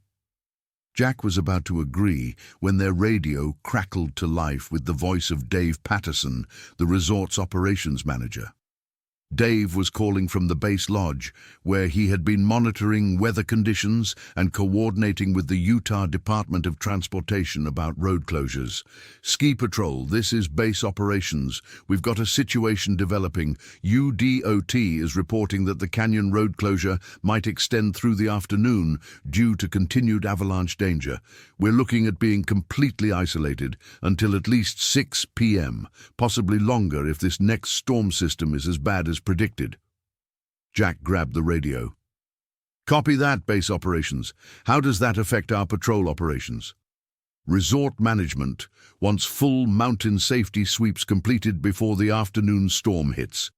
We need to make sure no one is stranded in the backcountry areas if conditions deteriorate further. Priority areas are Millicent Canyon, Catherine's area, and the western boundary trails." Lisa felt her stomach tighten. Those were exactly the areas she had been hoping to avoid, the same areas where she had been seeing the strange snow movement patterns that suggested something large was moving around in the trees. "Understood," Jack replied. "We'll prioritize those areas and report back with conditions assessment." As Dave's voice faded from the radio, the patrol office fell silent, except for the wind howling outside. Each team member was lost in their own thoughts, mentally preparing for what was shaping up to be a challenging and potentially dangerous day. The truth was, that none of them were thinking about bears. Grizzly bears were supposed to be hibernating in February, deep in dens they had dug in the fall, living off stored body fat until spring arrived. The last confirmed grizzly sighting in the Wasatch Mountains had been in November, a lone male moving through the area on his way to winter denning grounds. Wildlife officials had tracked the bear for several days before losing the trail in early winter storms. What they didn't know was that this particular bear, a massive male weighing over 600 pounds, had never found a suitable denning site. Climate change had disrupted normal hibernation patterns throughout the Rocky Mountain region, and this bear had been wandering through increasingly desperate hunger for the past month. He had been living off cached food and occasional small prey, growing more aggressive and unpredictable as his body burned through fat reserves that should have sustained him through the winter. The bear had been drawn to Brighton Ski Resort by the scent of food waste from the Base Lodge cafeteria. The storm had covered most scent trails, but his powerful nose could still detect the faint aroma of cooking food and garbage, even from several miles away. He had spent the past 3 days working his way closer to the resort, moving through the dense forest cover that surrounded the ski runs, staying hidden but getting bolder as his hunger intensified. Now, as the patrol team prepared for their morning sweeps, the bear was bedded down in a thick grove of pine trees, just 200 yards from the main access trail to Millicent Canyon. He was exhausted from fighting through the deep snow, frustrated by his inability to find adequate food, and entering the dangerous mental state that wildlife experts call food-conditioned aggression. In this state, bears lose their natural fear of humans and begin to associate people with potential food sources, making them exponentially more dangerous. The bear's thick winter coat was matted with snow and ice, and his usually golden-brown fur had darkened to an almost black color from exposure to the elements. His massive head, easily 3 feet from nose to ears, swayed back and forth as he tested the air for scents. His dark eyes, small but incredibly intelligent, constantly scanned the forest around him for any sign of movement or threat. Most bears in this situation would have continued moving, searching for a place to create an emergency den and wait out the remainder of winter. But this bear had already traveled over 200 miles from his normal territory in northwestern Wyoming, following food scents and seasonal patterns that no longer made sense in a rapidly changing climate. He was lost, hungry, and running out of options. As the morning light began to filter through the storm clouds, casting an eerie grey glow over the snow-covered landscape, the bear stirred from his temporary resting place. The scent of humans was growing stronger, carried on the wind that swirled down from the ski resort above. His stomach cramped with hunger, and he rose to his full height, standing nearly 8 feet tall on his hind legs to get a better view of his surroundings. From this vantage point, he could see the ski runs cutting through the forest like pale scars against the dark trees. He could see the distant lights of the resort buildings, warm and inviting against the cold mountain morning.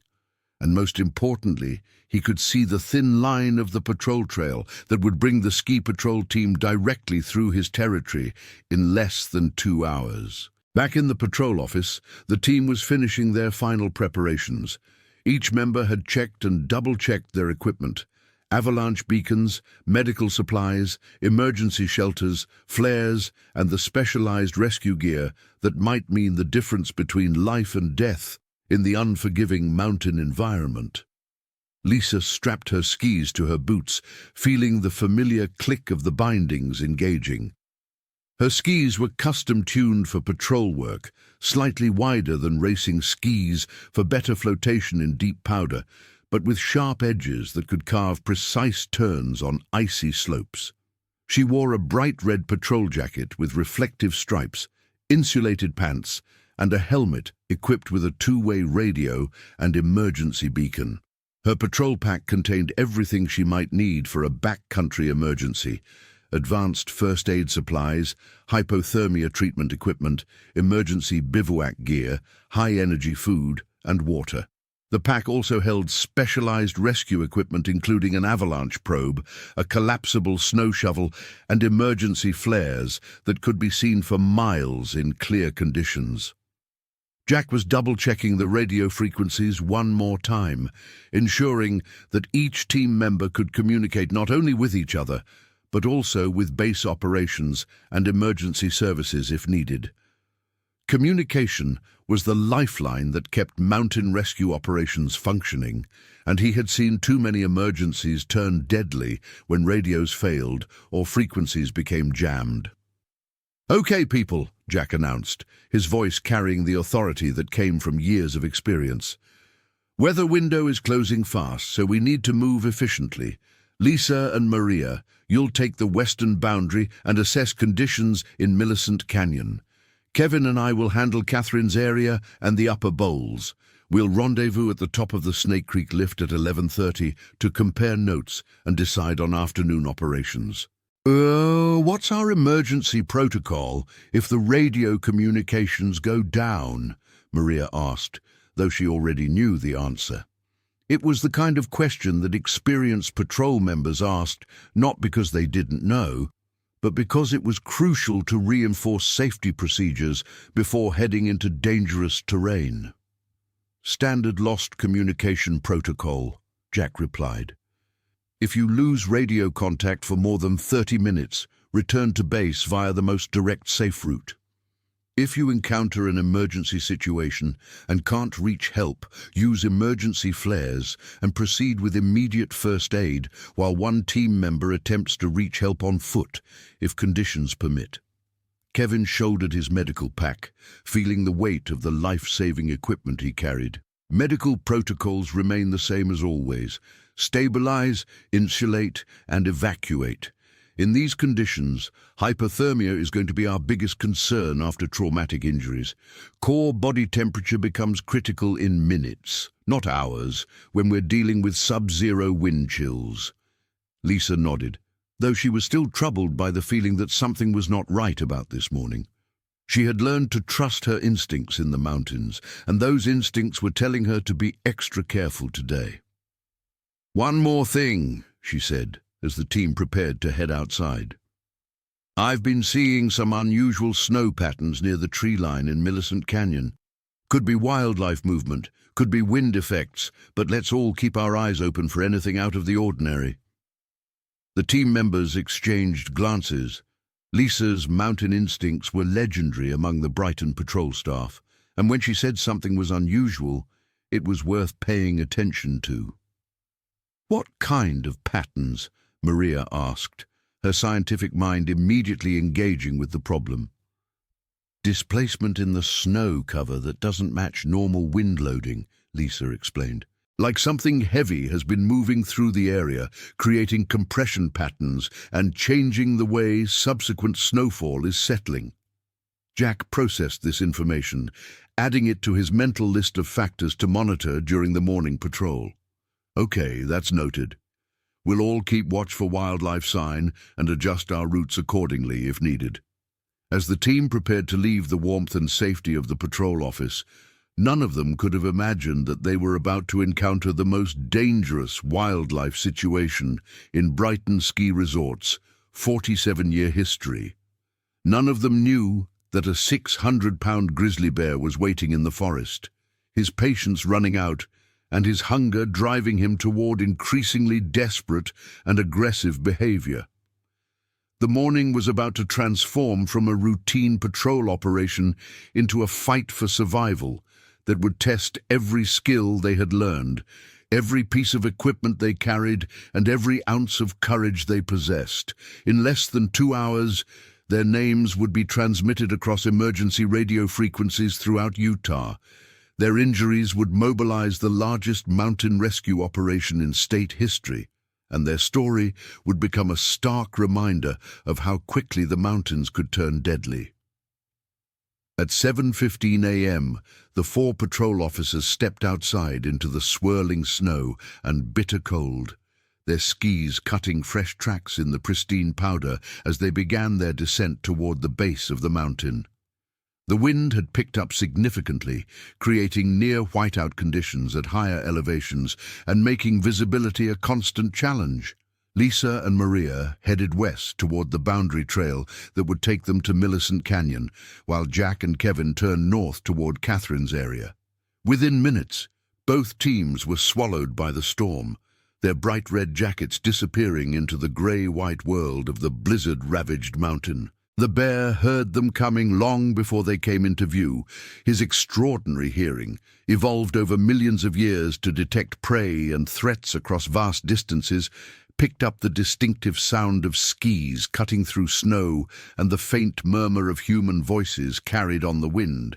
He rose from his resting place, shaking the snow from his massive frame, and began moving through the forest parallel to the patrol trail. For a predator of his size, the bear moved with surprising stealth. His enormous paws, each nearly the size of a dinner plate, distributed his weight efficiently across the snow surface, allowing him to move without creating the kind of obvious trail that his 600-pound bulk might suggest. He had learned this technique during his years of hunting elk and moose, prey animals that were equally at home in deep snow and required careful stalking to approach. As Lisa and Maria made their way down the boundary trail, they were completely unaware that they were being paralleled by the most dangerous predator in North America. The wind and swirling snow masked any sound the bear might have made, and their focus was necessarily concentrated on navigating the treacherous terrain ahead of them. The trail they were following was carved into the side of a steep slope, with a sharp drop-off to their left and dense forest to their right. It was technical skiing, even in good conditions, requiring constant attention to balance and line choice. In the current weather, with visibility limited to less than 50 feet and fresh snow covering any obstacles or ice patches, it demanded their complete concentration. Maria was in the lead, her scientific training making her naturally methodical in her approach to dangerous terrain. She made careful, controlled turns, constantly testing the snow conditions and watching for signs of instability that might indicate avalanche danger. Behind her, Lisa matched her pace and line, using Maria's tracks to maintain visual contact in the poor visibility. "Snow feels stable here," Maria called back, her voice muffled by the wind. "Good cold powder over a solid base." No signs of the wind loading I was worried about. Lisa nodded, though she knew Maria couldn't see her gesture.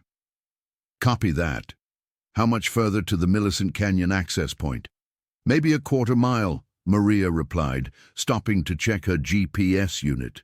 The device was specially designed for mountain rescue operations, with enhanced satellite reception and extended battery life for cold weather use. "We should start seeing the trail markers soon." What they didn't know was that the bear had moved ahead of them, positioning himself in a thick stand of trees just 20 yards from where the boundary trail intersected with the Millicent Canyon access route. He was no longer simply following them. He was actively setting up what wildlife biologists call an ambush position. His behavior had shifted from curiosity to hunting mode, driven by hunger and the growing association between human scent and potential food. The bear's mental state was deteriorating rapidly. Months of inadequate nutrition had affected his normal judgment and impulse control, while the stress of surviving winter without proper hibernation had pushed his system into a constant state of fight-or-flight arousal. He was operating on pure instinct now, and those instincts were telling him that the approaching humans represented either a food source or a threat that needed to be eliminated. At 8:42 a.m., Lisa and Maria reached the intersection where the boundary trail met the Millicent Canyon access route. It was a small clearing in the forest, surrounded by towering pine trees and marked by a wooden sign that was now almost completely buried in snow. The wind had died down slightly. improving visibility but also creating an eerie silence that seemed to press in on them from all sides. "This is it," Maria announced, stopping to consult her maps. "From here, the trail drops about 800 feet over the next mile, following the creek drainage down to the canyon floor." Lisa pulled up beside her, using the momentary break to scan their surroundings. Her patrol-trained eyes swept across the tree line, looking for anything unusual, any sign that might indicate danger or wildlife presence. What she saw made her blood run cold. "Maria," she said quietly, her voice carrying a new tension that immediately caught her partner's attention. "Look at the trees at 2 o'clock, about 30 yards out."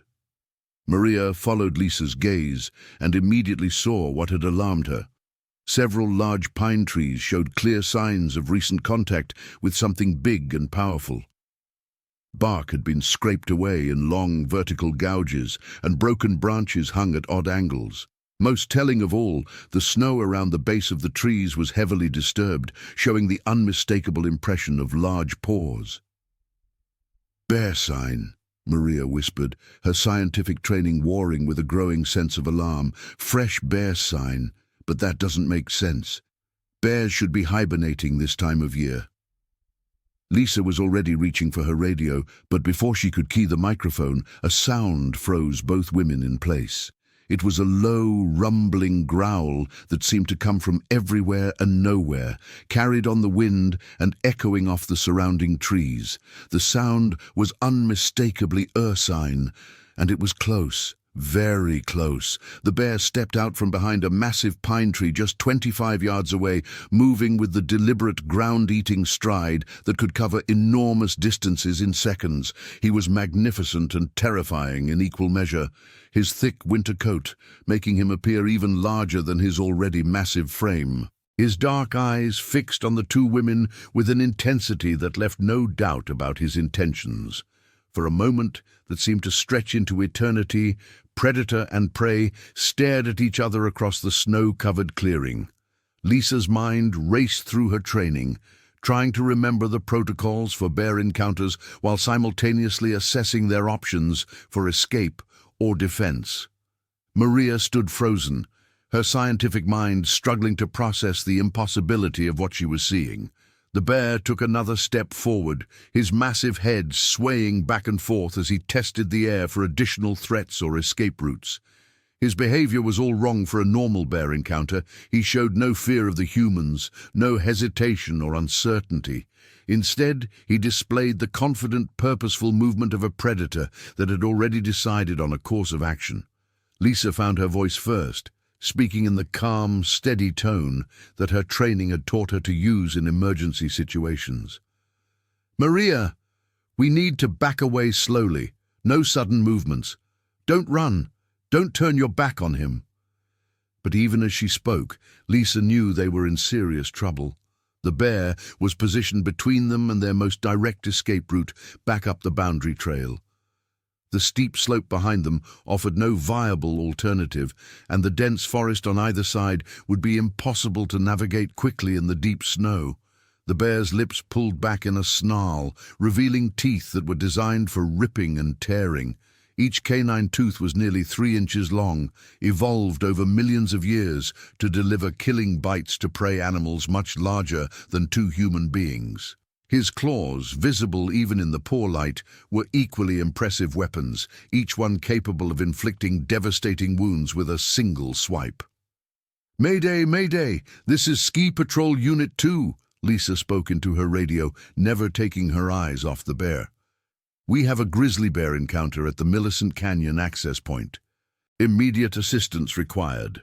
The radio crackled with static, but no response came through. The storm was interfering with communications, leaving them isolated and alone with 600 pounds of hungry, aggressive predator. The bear began moving toward them, not in a charge, but in the steady, methodical approach of a confident hunter.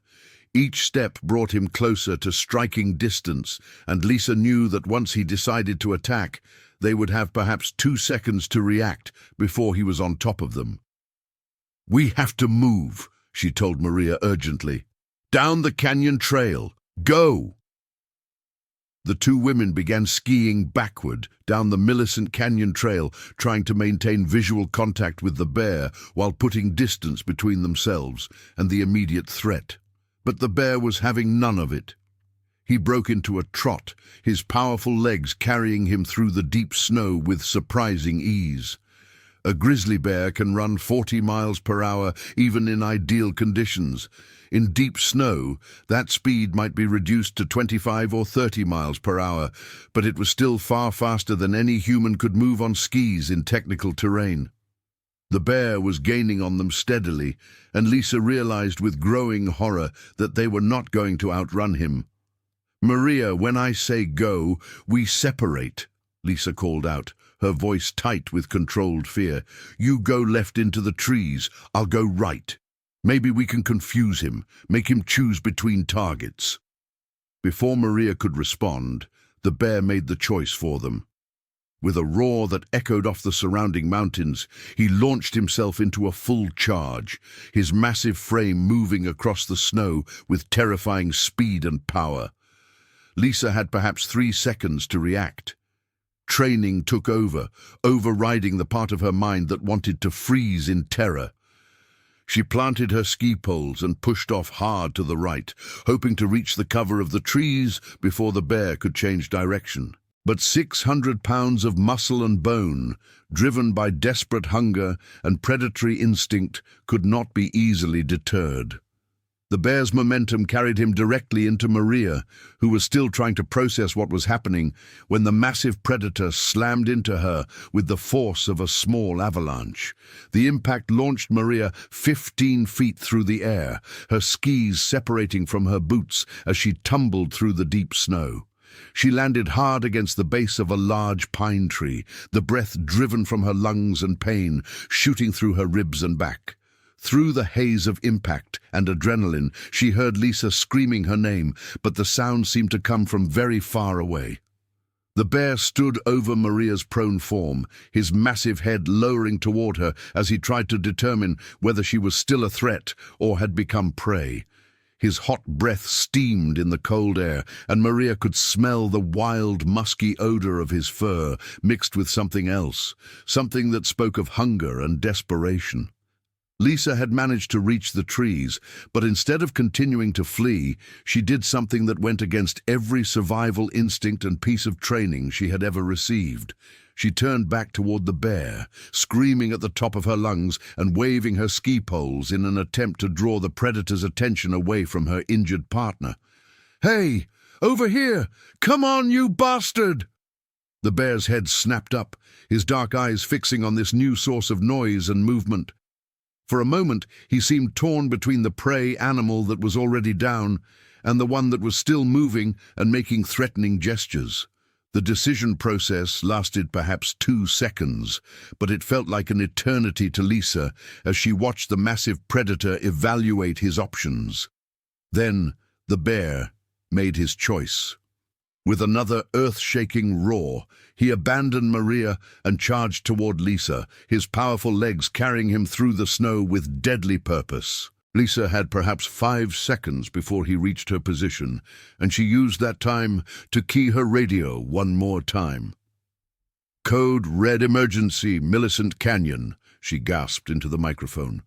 "Grizzly bear attack in progress. Officer down. Send everything you have." This time the radio crackled to life with Jack's voice, urgent and professional, despite the alarm that was clearly evident in his tone. "Copy that, Unit 2. We're en route to your position. Stay on this frequency." But there was no time for further communication. The bear crashed through the last of the underbrush, separating him from Lisa, and she found herself face to face with the most dangerous predator in North America. Up close, he was even more terrifying than she had imagined. His massive head was easily 3 times the size of her own, and his dark eyes held an intelligence that was somehow more frightening than mindless aggression would have been.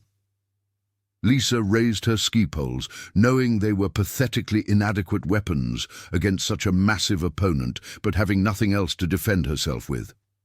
The bear reared up on his hind legs, rising to his full height of nearly 8 feet. and for a moment they stood frozen in a tableau that might have been carved from ice and snow. Then the bear dropped back to all fours and struck with the lightning speed that made grizzlies one of nature's most efficient killing machines. His massive paw, armed with 5 razor-sharp claws, swept toward Lisa's torso with enough force to decapitate a moose. Lisa threw herself backward, her years of skiing experience allowing her to read the bear's movement and react with split-second timing. The deadly swipe passed inches from her chest, but the bear's follow-up was already coming. His left paw caught her in the shoulder, the claws raking through her patrol jacket and into the flesh beneath. The pain was immediate and overwhelming, but Lisa's adrenaline-fueled system barely registered it. She rolled away from the bear's next attack, using her skis to maintain distance and mobility. Blood was streaming down her arm, but she was still conscious, still fighting, still alive.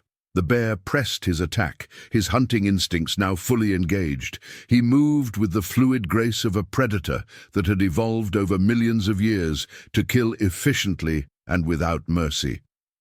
But Lisa was not a typical prey animal.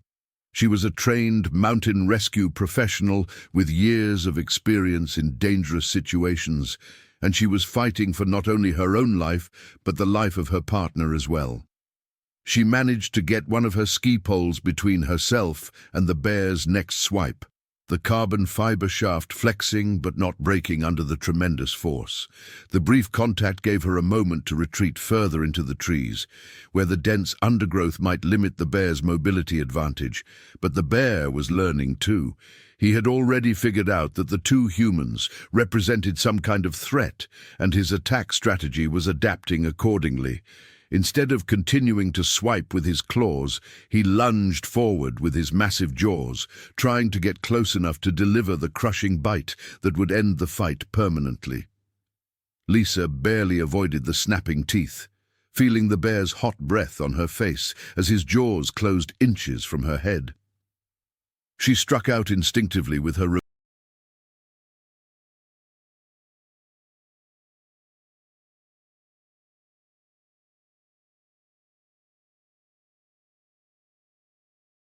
remaining ski pole, catching the bear across the nose with the pointed tip. It was a glancing blow that would barely have registered on such a massive animal, but it was enough to make him hesitate for just a moment. That moment of hesitation saved Lisa's life. From somewhere behind the bear, Maria's voice cut through the sounds of the struggle, weak but unmistakably defiant. "Get away from her." Maria had managed to regain consciousness and locate her emergency flare gun, one of the pieces of safety equipment that every patrol member carried for emergencies. She was lying on her back in the snow, blood seeping from injuries that she couldn't assess, but she had a clear line of sight to the bear's back. The emergency flare was designed to be visible for miles in clear conditions, burning at over 2,000 degrees Fahrenheit with an intense red light that could penetrate even the worst weather. When Maria fired it, the projectile struck the bear in the rear flank, immediately setting his thick fur ablaze and filling the air with the acrid smell of burning hair. The bear's roar of pain and rage echoed across the entire canyon, a sound so primal and terrifying that it seemed to shake the very mountains themselves. He spun away from Lisa, clawing at the burning flare embedded in his fur, his attention now focused entirely on this new source of agony. Lisa didn't waste the opportunity. She skied toward Maria as fast as the terrain would allow, reaching her partner just as the bear managed to dislodge the flare and turn his attention back to the humans who had caused him such pain. "Can you move?" Lisa asked urgently, helping Maria struggle to a sitting position. "Ribs are definitely broken," Maria gasped, her face pale with pain and shock. "Maybe internal bleeding, but I can move." The bear was advancing on them again, his fur still smoldering from the flare and his massive frame radiating fury. He had moved beyond hunting behavior into pure rage mode, and Lisa knew that nothing they did now was going to discourage him from pressing the attack. She helped Maria to her feet, supporting most of her partner's weight as they began moving away from the bear as quickly as they could manage. But their progress was painfully slow, limited by Maria's injuries and the difficult terrain. Behind them, the bear's roar sounded again, closer this time. He was gaining on them steadily, and Lisa realized with growing desperation that they were not going to escape. In perhaps 30 seconds, the bear would be close enough to finish what he had started. That was when they heard the distinctive whine of a high-performance snowmobile engine echoing across the canyon. Jack and Kevin had received Lisa's emergency transmission and were racing toward their position on one of the resort's emergency rescue sleds, pushing the machine to its absolute limits through the treacherous terrain. Jack was driving with Kevin riding behind him, both men scanning the forest ahead for any sign of their teammates. They had heard the bear's roars echoing across the mountains and knew they were racing against time to prevent a tragedy. "There!" Kevin shouted, pointing toward the smoke rising from the still burning patches of the bear's fur. 2 o'clock, maybe 200 yards. Jack gunned the snowmobile engine, sending the machine flying over a small ridge and down into the canyon drainage. The sudden appearance of the loud, fast-moving vehicle had an immediate effect on the bear, causing him to pause his pursuit and reassess this new threat. Grizzly bears have excellent eyesight and can easily distinguish between different types of threats. To the bear, the snowmobile represented something entirely new and potentially more dangerous than the humans he had been pursuing. The machine was larger than he was, moving faster than any natural predator, and making sounds unlike anything in his evolutionary experience. Jack brought the snowmobile to a sliding stop between the bear and the 2 injured patrol officers, the machine's engine still roaring at full throttle. Kevin immediately jumped off and began moving toward Lisa and Maria, his medical training taking over as he assessed their injuries and condition. "Lisa, Maria, sound off!" Kevin called out, pulling his medical kit from the snowmobile's storage compartment. "We're alive," Lisa replied, her voice hoarse from shouting and adrenaline. "Maria has broken ribs, possible internal bleeding. I've got lacerations on my left shoulder and arm." Kevin reached them quickly, his experienced eyes immediately cataloging their injuries and prioritizing treatment. Maria was definitely in worse condition, her breathing shallow and her skin pale with signs of developing shock. Lisa's wounds were bloody but not immediately life-threatening. "Jack, we need to get them out of here now," Kevin called to his partner. "Maria needs immediate medical attention, and that bear is still way too close for comfort." Jack was keeping the snowmobile positioned between his team and the bear, using the machine's noise and size as a deterrent. The bear had backed off about 50 yards, but was still clearly agitated, pacing back and forth through the trees and occasionally rising on his hind legs to get a better view of the situation. "Can you get them both on the sled?" Jack asked, never taking his eyes off the bear. "We'll have to," Kevin replied, already working to stabilize Maria for transport. "Lisa can ride, but Maria needs to be secured to prevent further injury during the evacuation." As Kevin worked to prepare both women for transport, the bear's behavior was becoming increasingly erratic. The pain from the flare burn, combined with the frustration of having his hunt interrupted, was pushing him toward a level of aggression that was dangerous even by grizzly bear standards. The bear began moving toward them again, no longer deterred by the snowmobile's presence. He had decided that the humans represented a threat that needed to be eliminated, and no amount of noise or apparent size was going to discourage him from attacking. "He's coming again!" Lisa warned, pointing toward the approaching bear. Jack made a split-second decision that probably saved all their lives. Instead of trying to retreat with his injured teammates, he drove the snowmobile directly at the bear, using the machine as a weapon in an attempt to drive the predator away from his friends. The collision between 800 pounds of high-performance snowmobile and 600 pounds of enraged grizzly bear was spectacular and terrifying. The bear reared up on his hind legs just before impact, his massive paws striking the front of the machine and sending it tumbling end over end through the snow. Jack was thrown clear of the wreckage, landing hard but rolling with the impact in a way that probably saved him from serious injury. The bear was knocked backward by the collision, but was far from incapacitated. If anything, the impact seemed to enrage him further, and he immediately began searching for new targets for his fury. The crash had damaged the snowmobile beyond immediate repair, leaving the 4 patrol officers stranded in the wilderness with an increasingly aggressive grizzly bear and limited options for escape or defense. Kevin finished securing Maria to his improvised stretcher system using ski poles and emergency shelter material to create a device that would allow him to move her without causing additional injury. But their progress would be slow, and they still had miles to travel before reaching safety. "We moved together," Jack announced, limping slightly from his collision with the bear, but still functional. "Kevin takes point with Maria, Lisa and I provide rear guard. We follow the main drainage down to the base area.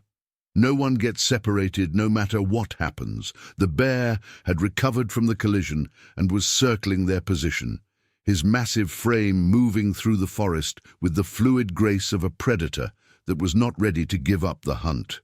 His behavior had moved completely beyond normal bear patterns into something that wildlife experts would later classify as aberrant predatory aggression. What followed was a running battle that lasted for nearly 3 hours and covered over 4 miles of the most treacherous terrain in the Wasatch Mountains. The bear continued to stalk and harass the patrol team, launching periodic attacks that forced them to repeatedly stop and defend themselves while trying to evacuate their most seriously injured member. Kevin's medical expertise became crucial not just for treating Maria's injuries, but for maintaining the physical stamina needed to carry her to safety. He rotated with Jack and Lisa in carrying the improvised stretcher, carefully monitoring Maria's condition for signs of deteriorating shock or internal bleeding. Lisa's shoulder wound continued to bleed throughout the evacuation, weakening her steadily, but not enough to prevent her from functioning. The adrenaline coursing through her system helped mask the pain, but she was losing blood at a rate that would eventually become critical if they didn't reach medical attention soon.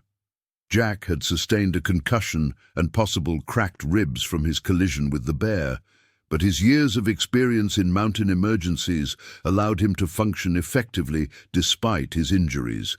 He took charge of navigation and tactical decisions, constantly planning their route to avoid terrain features that might give the bear an advantage. The bear's persistence was unlike anything any of them had ever encountered or heard about in wildlife training. Normal grizzly bear encounters last minutes, not hours. Even food-motivated bears typically give up pursuit once their target moves far enough away from the original food source. But this bear seemed driven by something beyond normal hunger or territorial behavior. What they couldn't know was that the bear's months of inadequate nutrition had affected his brain chemistry in ways that mimicked the behavior of rabid animals. His judgment was impaired.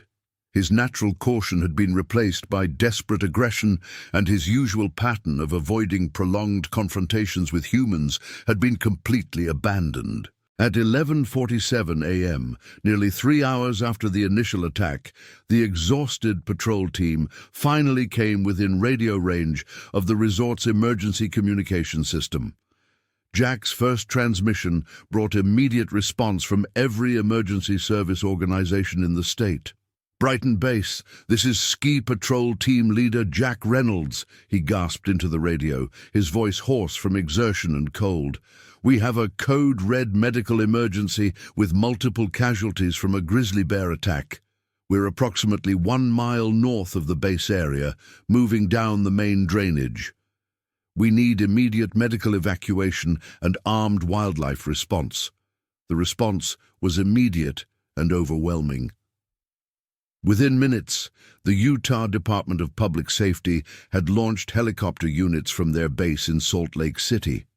The Davis County Sheriff's Department dispatched their specialized mountain rescue team.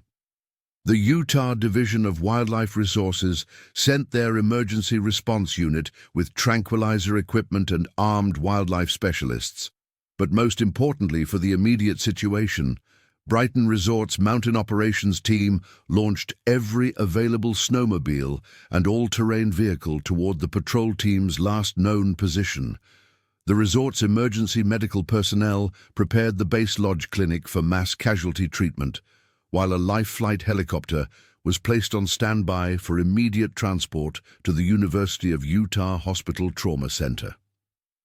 Dave Patterson, the resort's operations manager, took personal command of the rescue coordination, establishing radio communication with the patrol team and beginning to orchestrate what would become the largest mountain rescue operation in Utah history. "Jack, this is Dave Patterson," came the voice through the radio. "We have multiple rescue teams en route to your position. What's your current status and immediate needs?" "We have 2 officers with serious injuries requiring immediate medical evacuation," Jack replied, stopping to catch his breath and check their position. "Lisa Monroe has significant lacerations and blood loss. Maria Lopez has broken ribs and possible internal bleeding. Kevin Brown and I are mobile but injured. The bear is still in the area and has been aggressively pursuing us for over 3 hours." "Copy that," Dave replied, his voice tight with concern. "We have wildlife specialists en route with appropriate equipment. Your evacuation teams will be armed and prepared for bear encounter. What's your exact position?" Jack consulted his GPS unit, which had been taking a beating during the running battle, but was still functional. "We're at coordinates 40.5847 north, 111.5823 west, moving southeast toward the base area along the main drainage. Our progress is slow due to injured personnel and continued bear presence." What Jack didn't mention, because he didn't want to alarm the rescue coordinators, was that Maria's condition was deteriorating rapidly. Her breathing had become increasingly labored. Her skin was taking on the grayish pallor that indicated severe shock, and Kevin's medical assessment suggested that she was developing internal bleeding that could become life-threatening within hours. The bear, meanwhile, had not given up his pursuit. If anything, the presence of additional human activity in the area seemed to be drawing more of his attention. He had been paralleling their movement down the drainage, occasionally showing himself along the ridgelines before disappearing back into the forest cover. At 12:23 p.m., the first rescue snowmobile reached their position. The machine carried 2 resort security officers armed with riot guns, loaded with bear deterrent rounds, as well as additional medical supplies and emergency communications equipment. The arrival of armed backup allowed the patrol team to finally stop and properly treat their injuries, instead of simply trying to stay ahead of the pursuing bear. Kevin immediately went to work on Maria, establishing an IV line and beginning treatment for shock and possible internal bleeding. Her vital signs were not good: blood pressure dropping, heart rate elevated, and signs of abdominal rigidity that suggested significant internal injury. "She needs surgery," Kevin told the rescue team leader quietly.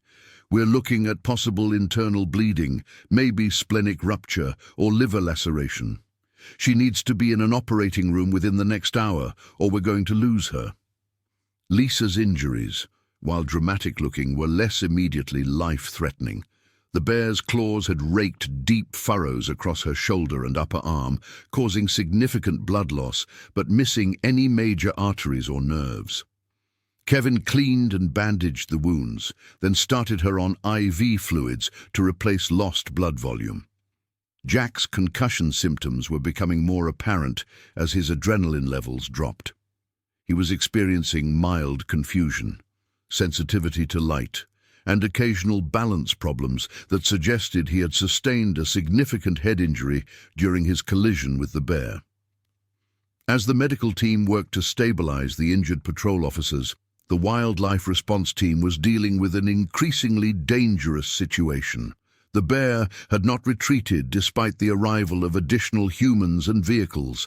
Instead, he seemed to be growing more agitated and aggressive, his behavior suggesting that he was entering the final stages of food-conditioned aggression that could make him extremely dangerous to anyone in the area. Dr. Sarah Williams, the Utah Division of Wildlife Resources senior bear biologist, arrived on scene at 12:45 p.m. as part of the emergency response team. She immediately recognized that they were dealing with an aberrant animal whose behavior was far outside normal grizzly bear parameters. This bear is exhibiting predatory stalking behavior combined with territorial aggression, she told the rescue coordinators over the radio. His persistence and lack of human avoidance suggests either disease, severe malnutrition, or drug conditioning. He represents an immediate threat to all personnel in the area. Dr. Williams was a nationally recognized expert on grizzly bear behavior, with over 20 years of experience studying and managing bear populations throughout the Rocky Mountain region. She had seen aggressive bears before, but this animal's behavior was unlike anything in her professional experience. The bear was approximately 400 yards away, positioned on a ridgeline where he could observe the rescue operation while remaining relatively protected from intervention. Through binoculars, Dr. Williams could see that he was a large adult male, probably weighing between 500 and 600 pounds, with a thick winter coat that was partially burned from the emergency flare. "We need to evacuate all personnel immediately," she advised. "This animal is not going to be deterred by noisemakers or bear spray. We're looking at a potentially lethal encounter if he decides to resume his attack." But evacuating 4 injured people from difficult mountain terrain while an aggressive grizzly bear maintained overwatch was a complex operation that required careful coordination and significant resources. The rescue teams needed time to prepare proper transportation, and that time was something they might not have. At 12:52 p.m., the bear made the decision for them. With a roar that echoed across the entire canyon, he began moving down the ridge toward the rescue site, his massive frame covering ground with the kind of purposeful stride that left no doubt about his intentions. "Bear incoming!" shouted one of the security officers, raising his riot gun and preparing to defend the medical team.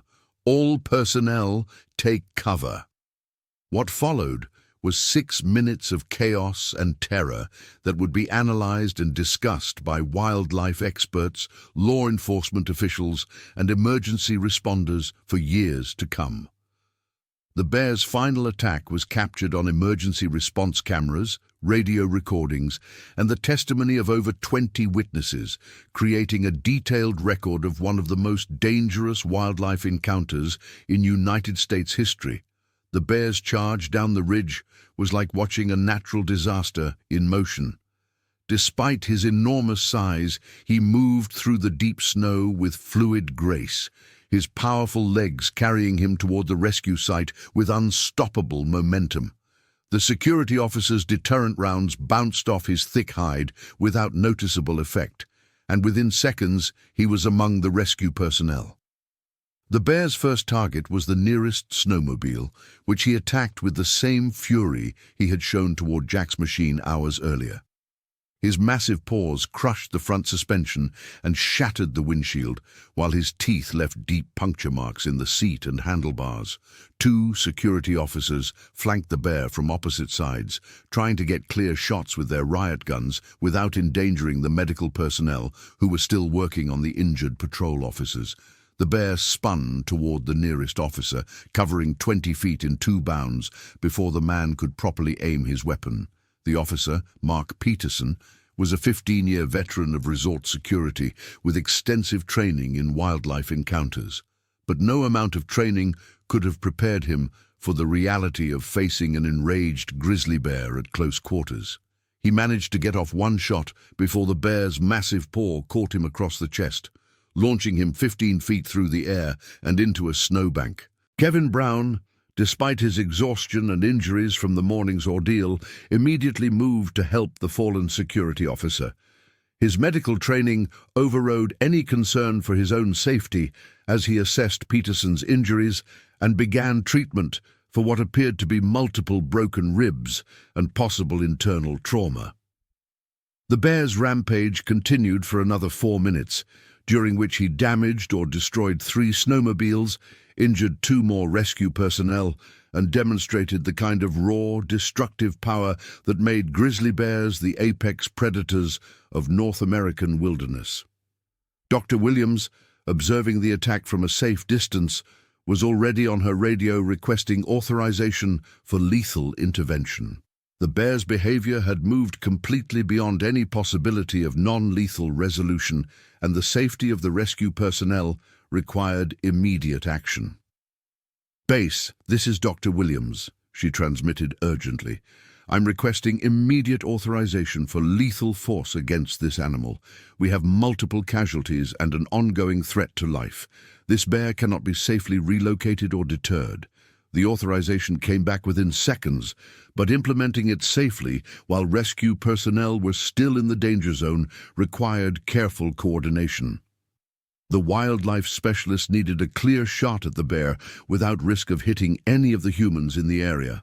At 12:58 p.m., as the bear turned away from the wreckage of his latest target and began moving toward the medical treatment area where Maria was fighting for her life, Dr. Williams made the shot that ended the encounter.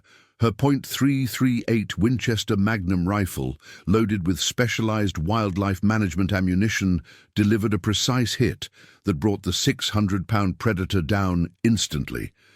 The silence that followed was almost as shocking as the violence that had preceded it. For nearly 6 hours, the constant threat of the bear's presence had dominated every decision and action of the rescue operation. Now, suddenly, that threat was gone, leaving behind only the aftermath of injuries and trauma that would take months to fully resolve. The final casualty count from the bear attack included 4 ski patrol officers, 3 security personnel, and 1 rescue team member.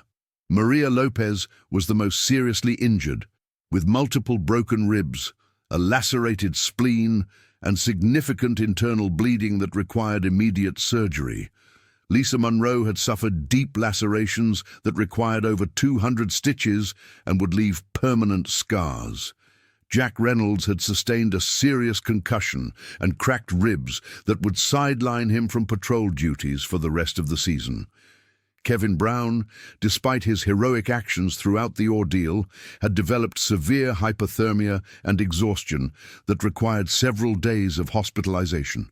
The helicopter evacuation that followed was a masterpiece of mountain rescue coordination. Despite deteriorating weather conditions and the challenging terrain, life flight crews managed to evacuate all 8 injured personnel to appropriate medical facilities within 2 hours of the bear's death. Maria Lopez was taken directly to the University of Utah Hospital Trauma Center, where a team of surgeons led by Dr. Michael Chen worked for over 6 hours to repair the internal damage caused by the bear's initial attack. The surgery was successful, but Maria's recovery would be long and difficult, requiring multiple follow-up procedures and months of rehabilitation. Lisa Monroe was treated at the same facility, where plastic surgeons worked to minimize the scarring from her lacerations. The bear's claws had missed major nerves and arteries by millimeters, leaving her with full function in her arm, but permanent reminders of her encounter with one of nature's most dangerous predators. Jack Reynolds spent 3 days in the hospital, being monitored for the effects of his concussion. The collision with the bear had caused more damage than initially apparent, including a mild traumatic brain injury that would affect his balance and coordination for several months. Kevin Brown's hypothermia and exhaustion were treated successfully, but the psychological impact of the day's events would prove more difficult to address. As the team's senior EMT, He felt responsible for his teammates' injuries and struggled with guilt over decisions made during the crisis. The investigation that followed the attack was exhaustive and unprecedented. The Utah Division of Wildlife Resources, working with federal wildlife experts and mountain rescue specialists, conducted the most thorough analysis of a grizzly bear attack in the agency's history. Dr. Williams led the investigation team, which included pathologists, wildlife behaviorists, and law enforcement specialists.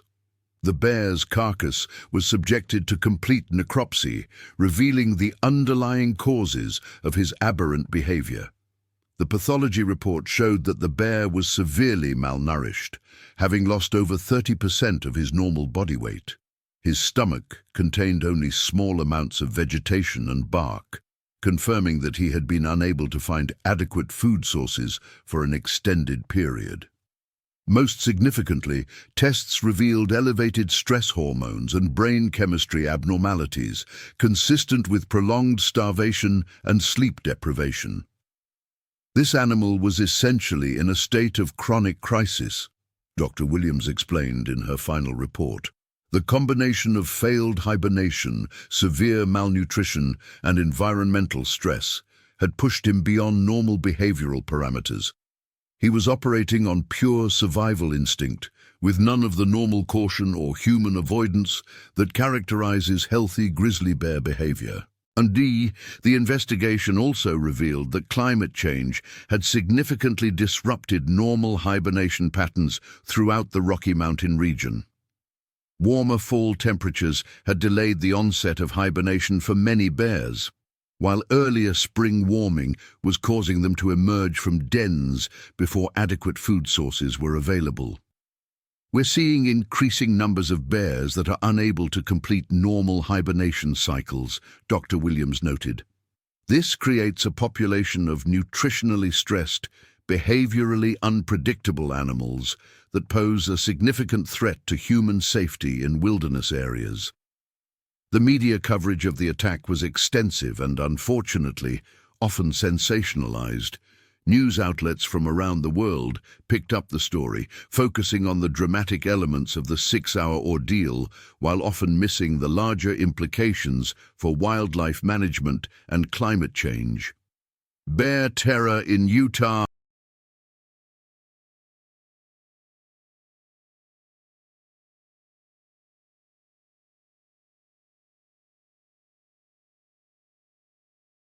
Ski resort, read the headline in the New York Post. Grizzly nightmare, resort workers fight for lives in mountain attack, proclaimed CNN. The coverage brought unwanted attention to Brighton Resort and to the injured patrol officers, who found themselves dealing with interview requests and media scrutiny while trying to recover from their physical and psychological trauma.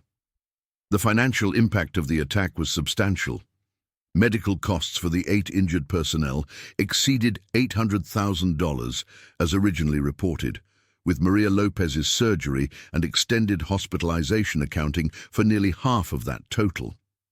The resort's insurance company initially challenged some of the claims, arguing that grizzly bear attacks were not covered under standard workers' compensation policies. Legal proceedings dragged on for over 2 years, with attorneys arguing about liability, causation, and the scope of coverage for wildlife-related workplace injuries. The case ultimately was settled out of court, but not before the injured patrol officers had endured months of legal uncertainty while dealing with their recovery. The psychological impact of the attack proved to be as significant as the physical injuries. All 4 patrol officers were diagnosed with post-traumatic stress disorder, though each experienced different symptoms and recovery timelines. Lisa Monroe struggled with nightmares and flashbacks for months after the attack. The sight of large dogs or sudden movements would trigger panic responses that left her unable to function normally. She underwent extensive therapy and gradually returned to limited patrol duties, but never again worked alone in the backcountry areas where the attack had occurred. Maria Lopez's recovery was complicated by chronic pain from her internal injuries and the psychological trauma of nearly dying in the attack. She left ski patrol work entirely, eventually becoming an advocate for wilderness safety education and wildlife management reform. Jack Reynolds returned to patrol work after his concussion symptoms resolved, but found that his confidence in the mountains had been permanently shaken. He eventually took a desk job with the resort's risk management department, where he could use his experience to improve safety protocols without having to face the daily reminders of his near-death experience. Kevin Brown's guilt over the attack's outcome led to severe depression that required professional treatment. He blamed himself for not recognizing the signs of the bear's presence earlier, for not having better medical equipment available, and for not being able to prevent his teammates' injuries. It took nearly a year of therapy before he was able to return to work in any capacity. The long-term impact on Brighton Ski Resort was equally significant. The attack led to a complete overhaul of wildlife safety protocols, including mandatory bear awareness training for all outdoor employees, installation of wildlife detection systems in remote areas, and the development of new emergency response procedures for wildlife encounters. The resort also invested heavily in new communications equipment to ensure that patrol teams would never again be cut off from help during an emergency. Satellite communication systems were installed throughout the mountain, and all patrol personnel were equipped with personal locator beacons that could summon help even when radio communications failed. Wildlife management practices throughout Utah were also changed as a result of the attack. The Division of Wildlife Resources implemented new monitoring systems to track bear movements and behavior, increased funding for research into climate-related changes in wildlife behavior, and developed new protocols for dealing with aberrant animal behavior. Dr. Williams used the attack as a case study in her ongoing research into the effects of climate change on predator behavior. Her work showed that warming temperatures were creating increasing numbers of wildlife encounters, as animals' normal behavioral patterns were disrupted by environmental changes. The Brighton attack was not an isolated incident, she warned in her research presentations. We are seeing similar behavioral changes in predator species throughout the Rocky Mountain region. As climate patterns continue to shift, we can expect more encounters between stressed wildlife and human populations. The educational impact of the attack extended far beyond Utah's borders. Wildlife management agencies throughout North America used the incident to update their training programs and emergency response protocols. The detailed documentation of the attack provided unprecedented insight into grizzly bear behavior under extreme stress conditions. Mountain rescue organizations used the Brighton incident to develop new techniques for managing multi-casualty incidents in the presence of ongoing wildlife threats. The coordination between different agencies during the rescue operation became a model for emergency response in remote wilderness areas. Ski resorts throughout the Rocky Mountain region reviewed and updated their wildlife safety protocols, many implementing new training requirements and equipment standards based on lessons learned from the Brighton attack. The incident served as a stark reminder that wilderness recreation always involves inherent risks that cannot be completely eliminated. The 4 patrol officers who survived the attack became inadvertent spokespeople for wilderness safety and wildlife conservation. Despite their trauma and ongoing recovery challenges, they participated in safety education programs and spoke about their experience to help prevent similar incidents.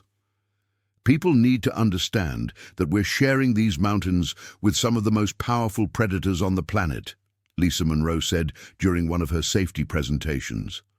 Respect for wildlife isn't just about conservation, it's about survival. One mistake, one wrong decision, and everything can change in seconds. The attack also highlighted the heroism and professionalism of mountain rescue personnel who risk their lives to help others in dangerous situations. The actions of all 4 patrol officers during the crisis exemplified the kind of courage and selflessness that defines mountain rescue work.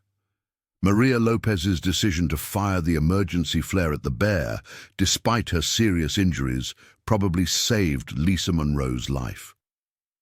Lisa's decision to turn back and draw the bear's attention away from her injured partner demonstrated the kind of loyalty and courage that defines the ski patrol community. Jack Reynolds' decision to ram his snowmobile into the bear, knowing that the collision would likely result in serious injury to himself, created the opportunity for his team to escape. Kevin Brown's medical skills and determination throughout the 6-hour ordeal kept his teammates alive until professional medical help could arrive. 5 years after the attack, the 4 patrol officers have built new lives shaped by their shared experience of survival. Their physical injuries have healed, though all carry permanent reminders of their encounter with the 600-pound grizzly. The psychological scars have been more difficult to address, but each has found ways to cope with the trauma and move forward. The bear attack at Brighton Ski Resort remains one of the most thoroughly documented wildlife encounters in North American history. The incident has contributed to significant improvements in wilderness safety practices, wildlife management techniques, and emergency response protocols. But perhaps most importantly, the attack serves as a reminder of the unpredictable power of nature and the courage of those who choose to work in wild places. The mountains that provide recreation and beauty for millions of people each year are also home to predators that command respect and caution. The 4 ski patrol officers who faced 600 pounds of hungry, desperate grizzly bear on that February morning in 2025 learned that lesson in the most dramatic way possible. Their survival is a testament to their training, their courage, and their unwillingness to abandon each other, even in the face of mortal danger.